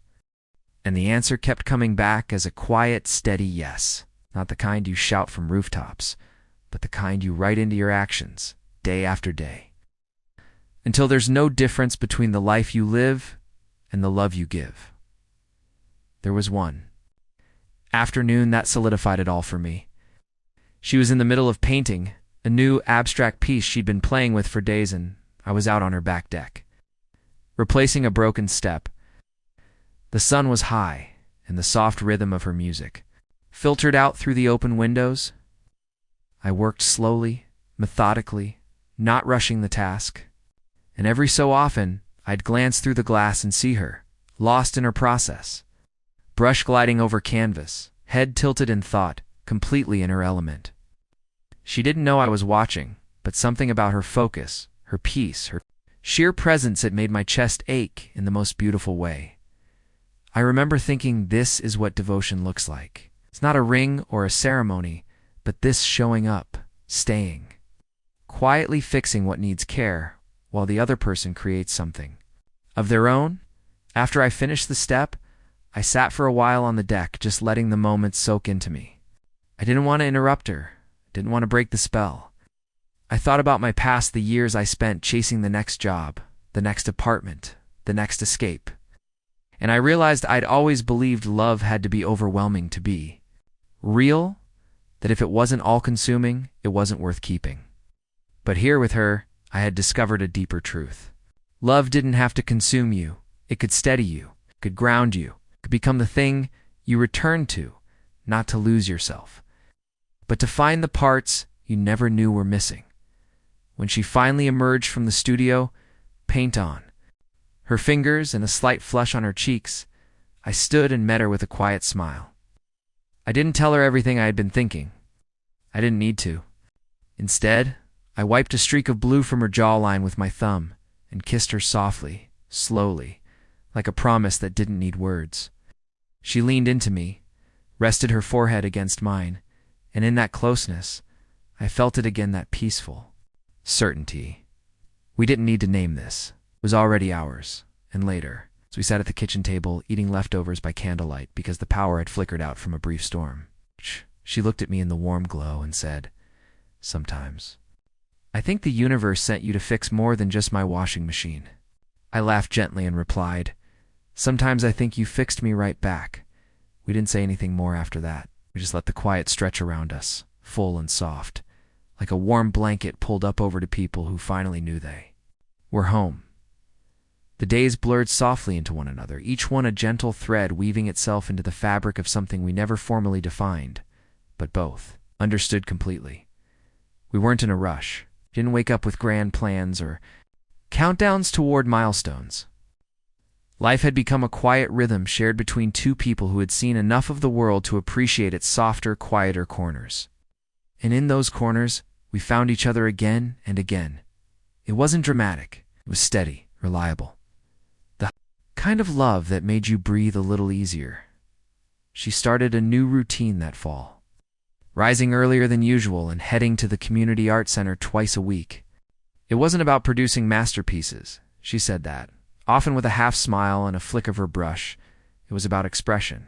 It's about giving herself permission to create without expectation.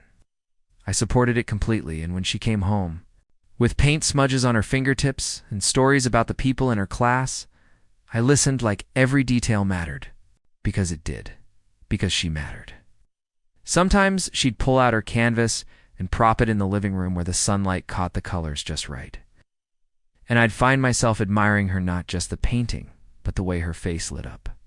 When she talked about a new technique she tried, or a compliment someone gave her.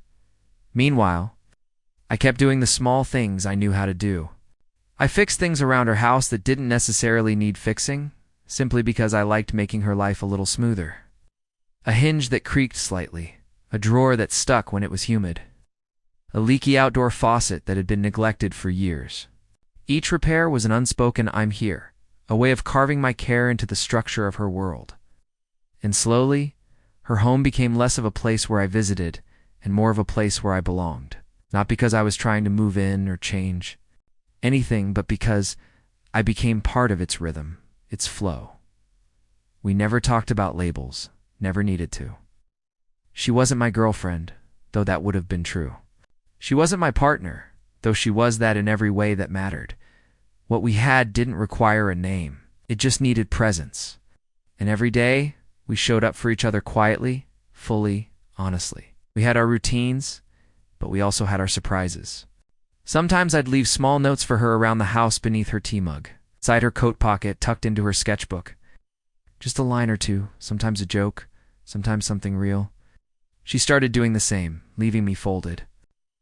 Bits of paper with things like "you make this place feel lighter," or "there's something about your silence that makes everything feel safe." We didn't always talk about the notes, but they built something between us, something invisible but strong. There was one weekend when we decided to escape the city entirely and head to a small cabin a few hours away, tucked into the woods. We packed light sweaters, books, simple. Food, her sketch pad, my tools just in case. The cabin had no Wi-Fi, no TV, no distractions. Just a fireplace, a view of the trees, and time. Lots of time. We spent the first day wandering through nearby trails, her hand in mine, both of us quietly observing the world as it slowed around us. She'd stop to study leaves or photograph the texture of tree bark, and I'd find joy in watching her discover things. It was the kind of trip where there was no itinerary, just space to breathe. That night, we lit a fire and sat on the old couch, wrapped in blankets, a bottle of red wine open between us. She read aloud from a novel she had brought her. Voice soft, melodic, the firelight dancing on her face. And when the words faded into silence, we just sat there, the warmth of the flames wrapping around us. At one point I looked over and found her watching Manada in that polite, curious way people observe one another, but in that rare, open way that says, "I see you. It's not just the version you present. All of you." She reached out then and placed her hand on my chest, just above my heart. Not a gesture of seduction or romance, but something deeper, something grounded. "You're not running anymore," she whispered, almost to herself. And she was right. No, I wasn't. I hadn't felt the urge to escape in months. The itch that used to drive me to pack my bags at the first sign of vulnerability had disappeared. Being with her didn't make me feel trapped, it made me feel anchored. And in that moment, with the fire crackling and the silence stretching between us like a warm blanket, I knew I'd never leave. Not unless she asked me to. And even then I'd ask why. The next morning, I found her outside before sunrise, sitting on the cabin's small porch wrapped in her wool coat, a mug of steaming tea in her hands. The forest was still cloaked in that pale blue fog that only shows itself for a few fleeting minutes before the day fully arrives. I joined her quietly, handing her the scarf she'd left inside, and we sat there in the chill together, watching. As the first streaks of sunlight cut through the trees, she leaned her head on my shoulder and whispered, "This is the kind of morning I used to think only happened in books." And I replied, "Maybe we're writing one." We didn't need to say anything else. Just sat there as the day began, completely still and utterly present. And in that stillness, I felt the depth of what we had. Not a fleeting romance, not a convenient companionship, but something lasting. Something worthy of being protected, nurtured, chosen. Later, when we packed up to head home, I noticed that she had taken one of my sweatshirts from the hook by the door and folded it neatly into her bag. I didn't say anything. I just smiled. Because in our own quiet way, we had both started making room for each other in the places we didn't even know were empty. Returning from the cabin felt less like coming back and more like resuming something we had never left. The hum of her refrigerator, the faint ticking of the wall clock, the soft way the hardwood floors creaked underfoot. These ordinary details of her home now held more meaning. It wasn't about the silence or the stillness anymore, but about the shared energy we brought into the space. Something had shifted while we were away, not in a loud or obvious way, but in the subtle quiet that follows a shared truth. We both knew it. Neither of us said anything. But the way she tucked her hand into mine as we carried our bags up the stairs, the way she lingered just a second longer when our eyes met across the room, all of it whispered, "We're closer now. We're not drifting. We're choosing." That week, I found myself slowing down, more present than usual even while working. My phone stayed silent most days, tucked away. As I moved through tasks with a kind of intentionality I hadn't known I was capable of, I started doing the dishes without being asked. I changed a light bulb in her hallway before she even noticed it had gone out. I picked up a small handmade ceramic planter from a local market because it reminded me of a painting she once showed me. I didn't ask permission or make a big deal of any of it. I simply saw a space that needed care and gave it. And in return, she started letting me in more, to not just into her routines, but into her memories. One rainy afternoon, as thunder rolled lazily in the distance, and we sat curled up on the couch with tea in hand, she told me about the first man she ever truly loved. She spoke slowly, not with bitterness, but with a distant warmth, like someone describing an old photograph that still made them smile, even if it also hurt a little. He'd been kind, creative, full of promise, but he'd also been afraid of commitment, of aging, of roots. She said that for years she believed it was her fault, that her expectations had been too high, her love too heavy. I listened without interruption, not to offer advice or comfort, but to hold space. And when she finished, she looked at me with a calm I hadn't seen before and said, "With you, I don't feel like I'm asking too much." That sentence stayed with me for days.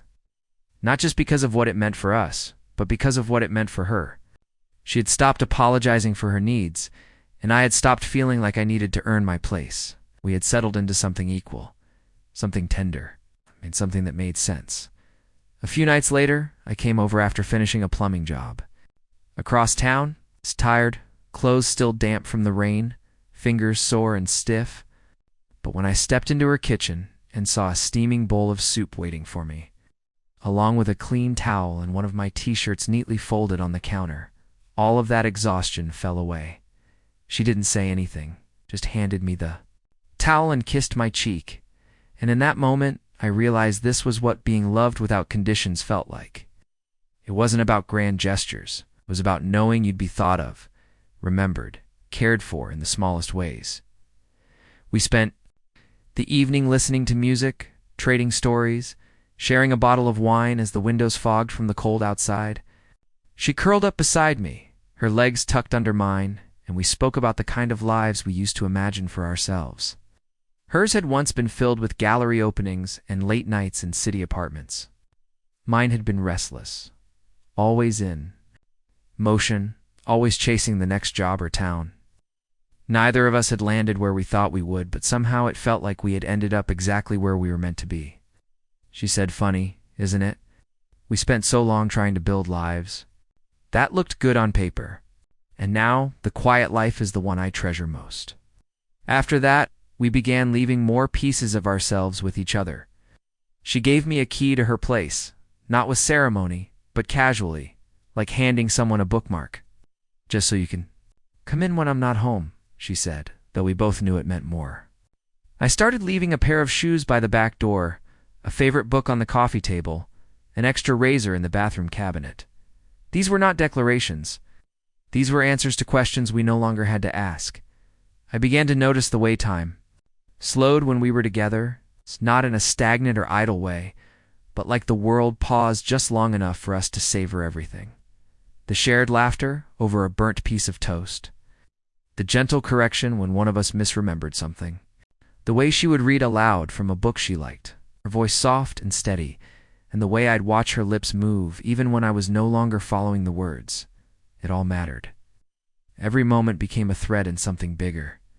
We weren't planning a future, and yet one was unfolding around us in the shape of our daily choices.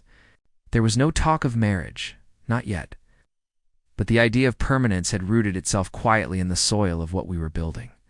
I could see it in the way she began saying "we" more than I, the way her friends started inviting us places as a pair, the way her cat, once standoffish, now slept at my feet like I had always belonged there.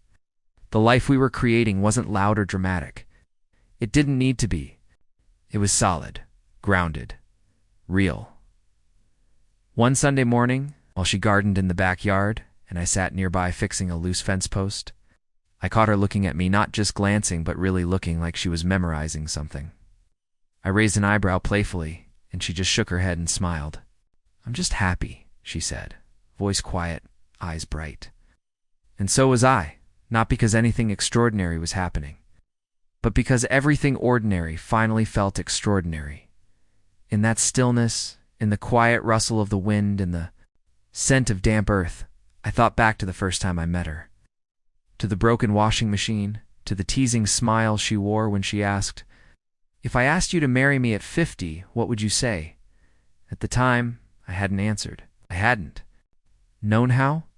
But now, watching her move through the garden, sleeves of her sweatshirt pushed up, dirt on her hands, and joy in her posture, I knew the answer with my whole heart. I'd say yes. 1,000 times over. I'd say yes to the quiet life. To the slow mornings and the warm dinners. To the shared books and the mended fences. To every version of her, past and future. Because somehow, in fixing that washing machine, I had found the one person who didn't need me to be anyone other than exactly who I was. And that was worth everything. It was a Thursday morning when I realized just how much my life had quietly merged with hers.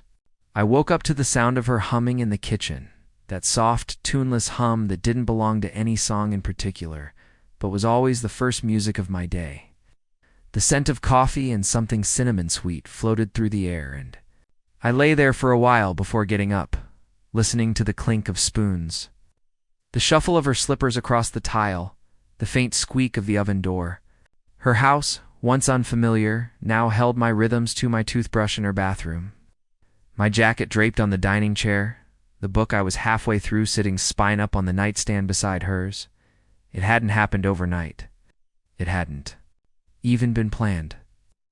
But piece by piece, day by day, I had found myself woven into her world, not as a guest, but as someone who belonged.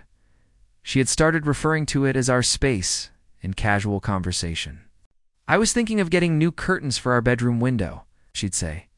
Or, "Maybe we should repaint the hallway." I never corrected her. I didn't need to. It felt natural. It felt right. I started calling it home too, even when I didn't mean to. I'd tell someone I was heading home, and I meant her place. It's a place where she laughed barefoot in the kitchen and left tiny streaks of paint on the doorknobs. The place where her cat waited for me by the door, and her porch light was always on if I stayed out late working. Home wasn't just a place anymore. It was her. That week we made plans to visit her sister, who lived about 2 hours away in me. A sleepy town near the lake. She hadn't seen her in nearly a year, and she said it was time. I could tell there was more to it than just a casual visit. There was a nervous energy in her, subtle but present, like she was preparing herself for something. I didn't press her about it. I just offered to drive out. On the morning of the trip, she packed a small bag with thoughtful Gifts homemade jam, a book her sister had once mentioned in passing, a scarf she'd found at the local market that she said looked like her. I admired the quiet tenderness of it, the way she remembered small things, the way she showed love in the details. The drive was peaceful. Trees blurred past the windows in their early autumn glory, gold and rust, and the last clinging greens swaying beneath a pale blue sky. She played her favorite playlist, and we didn't talk much. Just held hands across the center console and let the silence settle between us like a familiar blanket. Every so often, she'd point out a place from her childhood, a diner she used to visit with her parents, a roadside stand that sold the best pies in summer, a field where she once got stung by 3 bees and cried for an hour. These memories came unprompted, floating up like leaves on the wind, and I caught each one gently, grateful she was sharing them. When we arrived, her sister greeted us with a warmth that was nearly overwhelming. There were hugs, laughter, exclamations.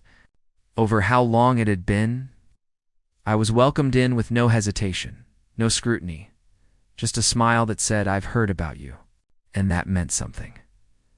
Over dinner, stories flowed freely. Her sister told old tales about their childhood, how they used to sneak cookies before dinner, how they once tried to build a treehouse and fell out of it the same day, how their mother used to sing while folding laundry and always hummed the same lullaby. Watched her eyes light up as she listened, saw how she softened around her family, how she leaned into the past without losing herself in it. She was someone who carried her history like a well-worn book, marked, increased, but never bitter. And I loved that about her. Later that evening, when the dishes were done, and the night had stretched long enough that everyone grew quiet, her sister and I ended up sitting outside on the porch while she went to grab a sweater. The air was crisp, the kind that hinted at the coming cold, and the stars blinked gently overhead. Her sister turned to me, her tone calm but certain, and said, "She's happier now than I've seen her in years." I didn't know what to say. I just nodded, my throat tight. She continued, "She's been through a lot, more than she lets on. But with you, it's like she's found a place to rest. It's like she's allowed herself to stop searching." I sat with that for a long moment. It wasn't prize, it was permission, a kind of unspoken blessing that said, "Keep showing up. She's worth it." On the drive back, we were both quiet again, but this time it was different. It wasn't the silence of thought. It was the silence of understanding. She reached over and squeezed my hand as the road curled around the lake, and the trees leaned in like sentinels. When we finally pulled into the driveway and stepped inside, the familiar scent of home wrapped around us. She lit a candle on the coffee table, poured us both a glass of wine, and we sat together on the couch, our legs tangled, the fire crackling softly in the hearth. At one point, she turned to me and said, "Thank you for coming with me." I just nodded, resting my head against hers. I didn't need to say, "I'll go anywhere with you." She already knew. That night, as we lay in bed, I stared at the ceiling long after she'd fallen asleep. The room was quiet except for her gentle breathing, and in that quiet I thought about how far we'd come, from a broken washing machine to this shared blankets, shared stories, shared lives, and I realized something simple but profound. I didn't miss the life I had before her. I didn't yearn for freedom or movement or something new, For the first time, I wasn't chasing anything. I had arrived. And not just at a house or a relationship, but at a version of myself I didn't know. I could be steady, rooted, open. There was no fanfare. No declarations. Sometime just before sleep took me, I whispered into the stillness, yes. Not to anyone in particular. Not because she had asked again, but because my heart needed to say it out loud. Yes to her. Yes to us. Yes to everything this had become. Autumn turned the days shorter and the evenings softer. The golden light slipping through her windows earlier now, casting long, mellow shadows across the living room floor. There was a peace in the air that settled deep into the bones, a quiet stillness that no longer felt unfamiliar or fleeting. Her house, which had once seemed like just another job site to me, had fully become home, not because of anything I owned within it, but because of how I was received inside it. There's something about being loved without condition, something about being welcomed into a space and not asked to change or perform that alters a person. And over those weeks, I found myself becoming a man I had only ever imagined I could be. I worked less during that time, not because of circumstance or lack of need, but because I wanted to. I started turning down out-of-town jobs, focusing instead on smaller projects nearby. Fixing squeaky doors, weatherproofing windows, helping neighbors with odd repairs. It gave me time to be here, with her, share long lunches at the kitchen table, spend afternoons walking the leaf-covered paths in the nearby park, and spend quiet evenings reading, sometimes in the same room, sometimes apart, but always connected. We didn't need to fill every silence with conversation. The comfort we had found in each other didn't demand constant attention. It thrived in the unspoken, in the mundane. She continued painting, filling her studio with canvases that reflected moods more than scenes. I'd walk past the doorway and catch glimpses of color-deep blues, warm ochres, streaks of charcoal land. Each one felt like a piece of her inner life laid bare. I never interrupted.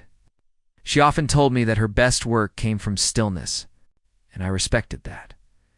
But once in a while, she'd invite me in with a glance or a nod, and I'd sit quietly, watching her brush move like a memory across the canvas.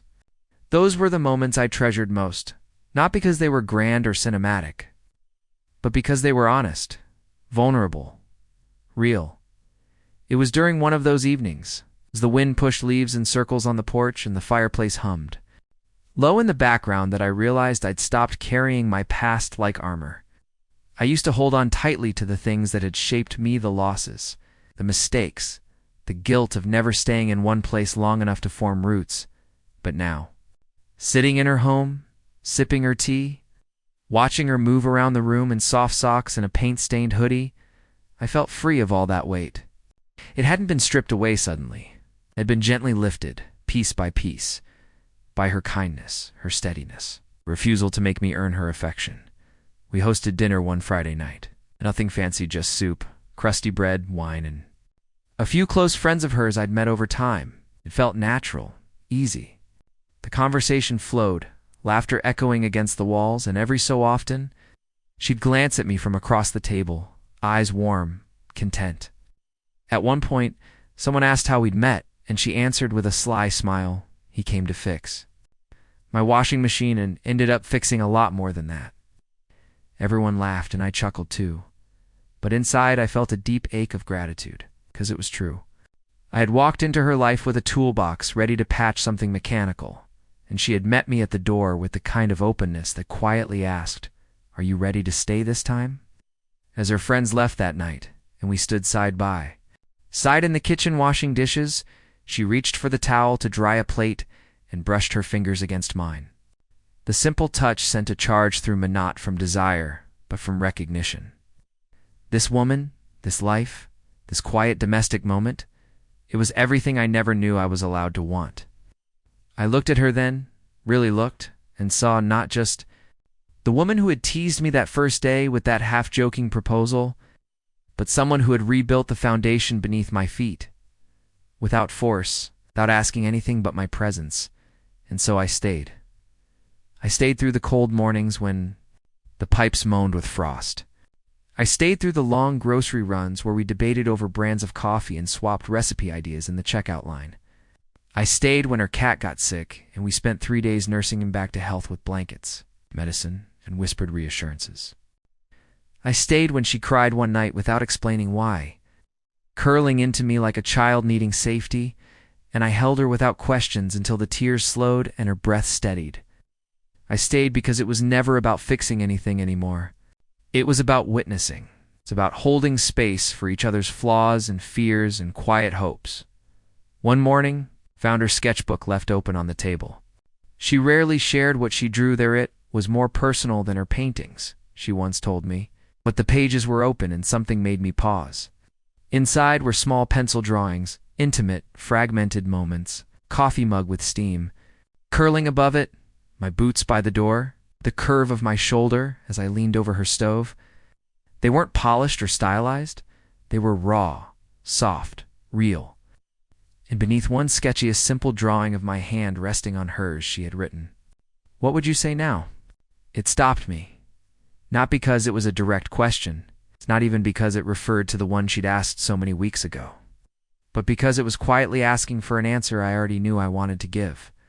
I didn't rush to find her, storm in with a ring or a grand gesture. Instead, I closed the sketchbook, slid it gently back into place, and spent the rest of the day in stillness, reflecting.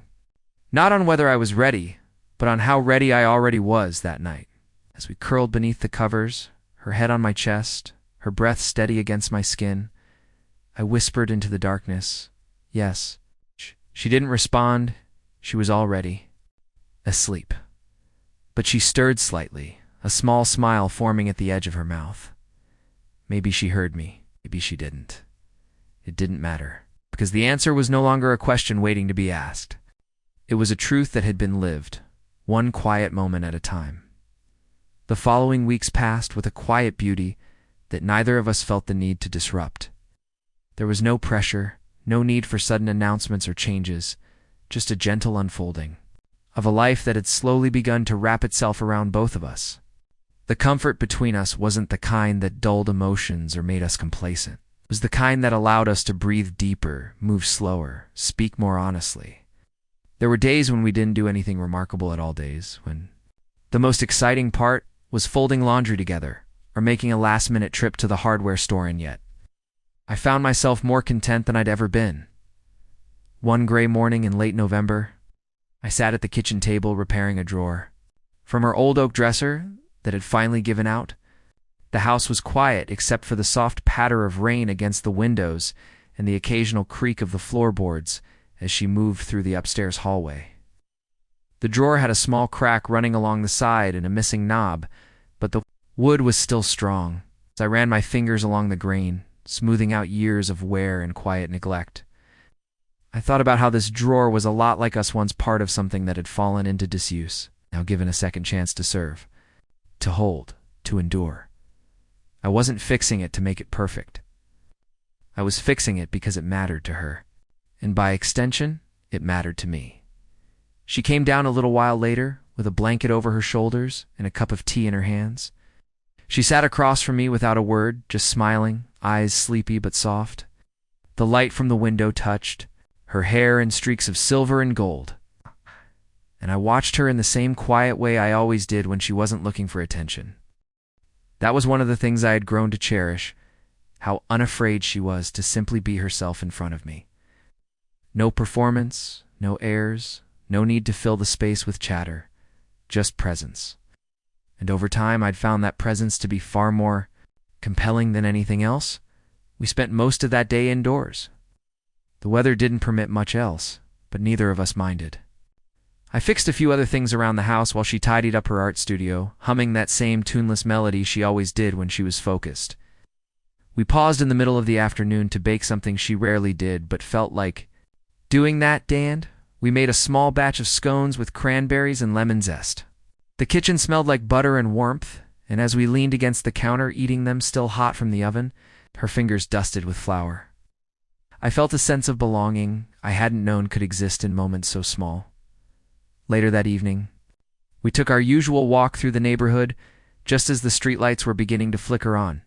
The air was crisp, scented with damp leaves and chimney smoke. And we walked without holding hands, just side by side, our footsteps falling into a natural rhythm. She pointed out how some of the houses were already decorated for the holidays. Tiny lights twinkling around porch railings and windowsills. It sparked a conversation about traditions, what she used to do, what I never really had, and what we might create together. There was no decision made, no promises spoken, just an acknowledgement that this season would be different than the others. That this time, we wouldn't be alone.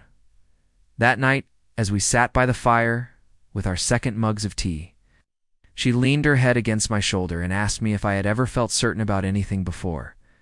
I didn't answer right away. About all the times I had convinced myself I was sure about jobs, places, people, only to realize I'd been running, or hiding, or chasing something I couldn't even name. But now, with her hand resting on my knee, and the firelight dancing in the glass of the picture frames on the mantel, I knew the answer. I had never felt this kind of certainty before, not the kind that shouted or demanded proof, but the kind that settled deep and quiet in the bones, like a truth that had always been there waiting to be noticed. We didn't talk much after that. The evening passed in slow, comfortable silence. At some point, she dozed off, her head still on my shoulder, and I didn't move. I just sat there, listening to the fire crackle and the occasional gust of wind against the windows, holding her. As the weight of the moment pressed gently against my chest, and in that stillness, I thought back to the first time I ever heard her voice, lightly teasing, unexpectedly vulnerable, asking me what I would say if she proposed. It had been said like a joke, a throwaway line meant to test the waters. But now, months later, it echoed in my memory like the beginning of something profound. The next morning, I woke up early and went out for a walk alone. The streets were still quiet, the world hushed beneath a blanket of fog. I walked without direction, just letting my feet carry me, thinking about all the roads I'd taken to end up here. I thought about the places I'd left, the people I'd hurt, the versions of myself I had tried on and abandoned. And then I thought about Herth, the woman who had opened her door to a stranger with grease on his hands and questions in his heart, who had offered me not just kindness but patience, who had allowed me to arrive at love in my own time. I had never owed anyone so much without being asked for anything in return by the time I returned. She was awake and reading in bed, her glasses perched low on her nose, the morning light soft through the curtains. She looked up and smiled as I stepped into the room, and I stood there for a moment, just taking her in. This woman, this moment, this life we had built it slowly, deliberately, piece by piece. And I knew then that the answer I had whispered into the dark weeks ago wasn't just a feeling, was a decision when I was ready to make in the open, but I didn't say it yet. Not because I was uncertain, not because I was waiting for the perfect moment, because I understood now that love doesn't always need to be declared with grand gestures or dramatic speeches. Sometimes it just needs to be lived fully, one quiet day at a time, till the truth of it becomes so undeniable that it fills every corner of the room like light. And I was letting that light grow, knowing that soon I'd speak it out loud, and that when I did, she would already know the answer. The days that followed felt like we were holding something tender and growing. It's not fragile, but sacred, something neither of us wanted to disturb with haste or careless hands. There was a rhythm to our life now, not rehearsed or rigid, but gently unfolding like a song we were learning to hum together. I noticed the way she'd glance at me a little longer when I wasn't looking, the way she'd straighten my collar. Before I left for a quick job down the street, the way she started asking for my opinion on things she used to decide alone. Her world wasn't just open to MIT, was welcoming me to build inside it. One morning I was installing new light fixtures for her neighbor across the street, and when I came back, I found her kneeling in the garden bed out front planting winter pansies. She had dirt smudged on her cheek, a light jacket zipped halfway up, and that soft furrow between her brows as she concentrated on spacing the plants just right. I didn't say anything at first. I just stood there for a moment and let the picture settle into my mind. A woman at peace, a home full of life, and a version of myself I wouldn't have recognized a year ago. I stepped forward and crouched beside her, brushing the dirt gently from her face. She smiled without looking up, her gloved hand reaching blindly toward mine until our fingers met. It was simple, ordinary, but to me it felt like the universe. Pausing for breath, she started painting again more regularly, and something about her work changed. The pieces she created in the first months I knew her were lovely but distant, abstract in a way that kept the viewer at arm's length. Now, though her canvases had warm sunlight peeking through old windows, worn boots by a back door, steam rising from a tea mug on a windowsill, everyday scenes rendered with quiet intimacy, like she was documenting the life we were building, one brushstroke at a time. She never said they were about us. She didn't have to. I saw my flannel draped on a chair in one, the bent spine of the novel I'd read aloud to her tucked in another. She was turning our moments into memory, her colors capturing the kind of permanence that words rarely reach. We began talking about the future more openly. Not in sweeping declarations or rigid plans, but in the small ways people do when they're picturing more than just today. "Would you ever want chickens?" she asked one evening as we watched a documentary about off-grid living. Code. And said I didn't know the first thing about chickens. She shrugged and said she didn't either, but maybe it was something we could learn together. Another night, she mentioned converting her sunroom into a proper studio and asked if I'd help design the shelving. She didn't ask if I'd still be around. It was just assumed. And I answered the same way, without hesitation, without doubt. The idea of leaving no longer lived anywhere in my mind. Then, one evening, as we sat on the back porch with blankets wrapped around us, our breath visible in the cooling air, she reached for my hand and said she wanted to take a short trip before winter fully set in. Nothing fancy, just a weekend away in a quiet cabin a few hours north. I nodded, already mentally packing warm clothes, but she hesitated, and then she said she wanted it to be just us. No phones, no laptops, just time, just space, just presence. I agreed immediately, and in her eyes I saw a mixture of relief and something else, something softer. She was building a space, not just to be together, but to ask something. I could feel it. We left the following Friday, the truck packed light with groceries, books, and a few blankets. The drive was scenic and slow, the trees shedding their last. Gold leaves like confetti as we wound through hills and open stretches of farmland. We arrived just before dusk, the small cabin glowing like a secret in the woods. It was rustic, but beautiful wood-paneled walls, a stone fireplace, large windows that framed the tall pines beyond. Inside, the air smelled faintly of cedar and warmth, the kind of place built for deep breaths and long silences. She moved through it like she already belonged, lighting candles and arranging her things as if she were preparing the space to receive something sacred.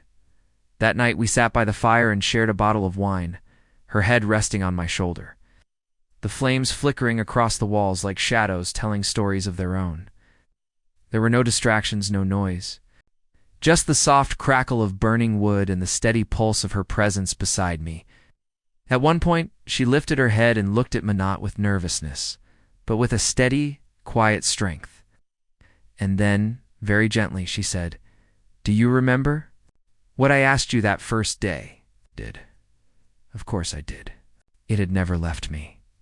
"If I asked you to marry me at 50, she said again, barely above a whisper, what would you say now?"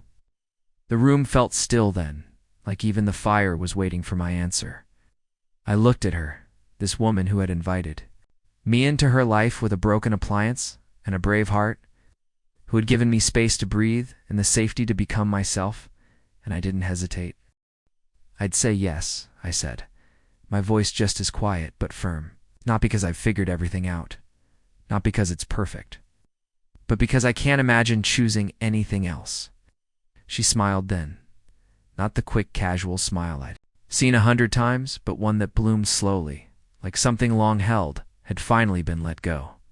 She leaned into me, her hands wrapped in mine, and we sat there, not needing anything more than the truth that had been spoken. There was no ring, no speech, no witness. Just a question and an answer, and the kind of silence that only love can fill. The morning after I said yes. The world outside our cabin felt quieter somehow, as if nature itself had paused to witness what had quietly bloomed between us. The night before, thin mist hovered over the pine trees, silver threads catching in the early sun. Inside everything felt the same, and yet not. The wooden floor still creaked under our feet, the kettles still whistled low and slow, and yet the air between us was different. Not charged, not anxious, but rooted, like the soil after rainfall, ready for whatever would grow next. She moved about the small kitchen, pouring coffee into two mismatched mugs, humming a familiar little tune under her breath. It wasn't nervous humming, it was content, full. Alive, we sat on the back porch wrapped in the same thick blanket, two steaming mugs warming our hands as the woods stirred with birdsong. Neither of us said much. There was no need to narrate what had already taken root in silence. I looked out at the world beyond the railing, untamed, peaceful. A little wild, and I felt like I understood something I hadn't before. Love real. Love isn't loud. It doesn't need to be paraded or proven. It just is. It's in the way she handed me my coffee first, without asking how I liked it because she already knew. It's in the way she rested her head on my shoulder, like her bones had always known mine. It's in the way she said nothing after I said yes. And yet everything shifted anyway. That weekend passed like a soft dream, slow and intentional. We read by the fire, cooked simple meals, walked the wooded trails in comfortable silence, pausing every now and then to watch a squirrel dart across a log or the wind comb through the tall grass. I told her about a place I remembered from my childhood. Lake tucked between two hills where the air always smelled like pine and possibility. She told me about a ring she once wore as a girl, one she lost in the garden after a summer storm, and how she sometimes still thought about it when planting tulips in the spring. These weren't confessions or grand revelations. They were memories, handed over like wildflowers, not polished but offered with care. When Sunday came and we packed the truck, there was a different kind of weight to our movements. Not reluctance, not dread. Just the awareness that something sacred had occurred here, and we were leaving it behind only in location, not in spirit. As we drove home, she reached over and placed her hand on mine, tracing small circles with her thumb. I glanced at her, and she smiled. Not in that first flirt kind of way, but in the way someone smiles when they've finally found what they stopped believing existed. And as the road bent and the trees thinned and the sky opened up wider than ever, I realized that I wasn't going home. I was already there, and had been for a while now. Back in town, life resumed its pace, but we didn't fall back into old rhythms. Something had shifted, not in a dramatic way, but like a river slowly changing its course over time. She started making room in her closets, not just metaphorically, but physically clearing drawers, sorting through boxes, giving away things she no longer needed. I began leaving my tools at her place permanently, not just the ones I used often, but all of them, as if the work I was committing to now was no longer just houses and fences and appliances, but this life, with her, in all its quiet repair and renovation. We didn't announce anything, not right away. We didn't rush to tell friends or post online or start planning a wedding. It wasn't about the performance. It wasn't about the fanfare. It was about the disordinary and beautiful and raw that we continued to spend choosing each other. The only person we told was her sister, over dinner one rainy Thursday evening. She beamed, not surprised in the least, and simply said, "I wondered when you'd stop dancing around it." There was laughter then, and a tear or two, and later that night. A bottle of wine finished under a flickering porch light while the rain drummed softly on the roof. There were challenges too, of course. Life didn't suddenly become perfect. There were nights we disagreed about something small and ridiculous, and mornings we both woke up too quiet, too tired. There were moments when her past bruises showed through, and mine too, in subtle ways, habits of defensiveness. Silence, retreat, but we learned together. We learned to ask instead of assume, to pause instead of push, to say sorry without fear, and forgive without keeping score.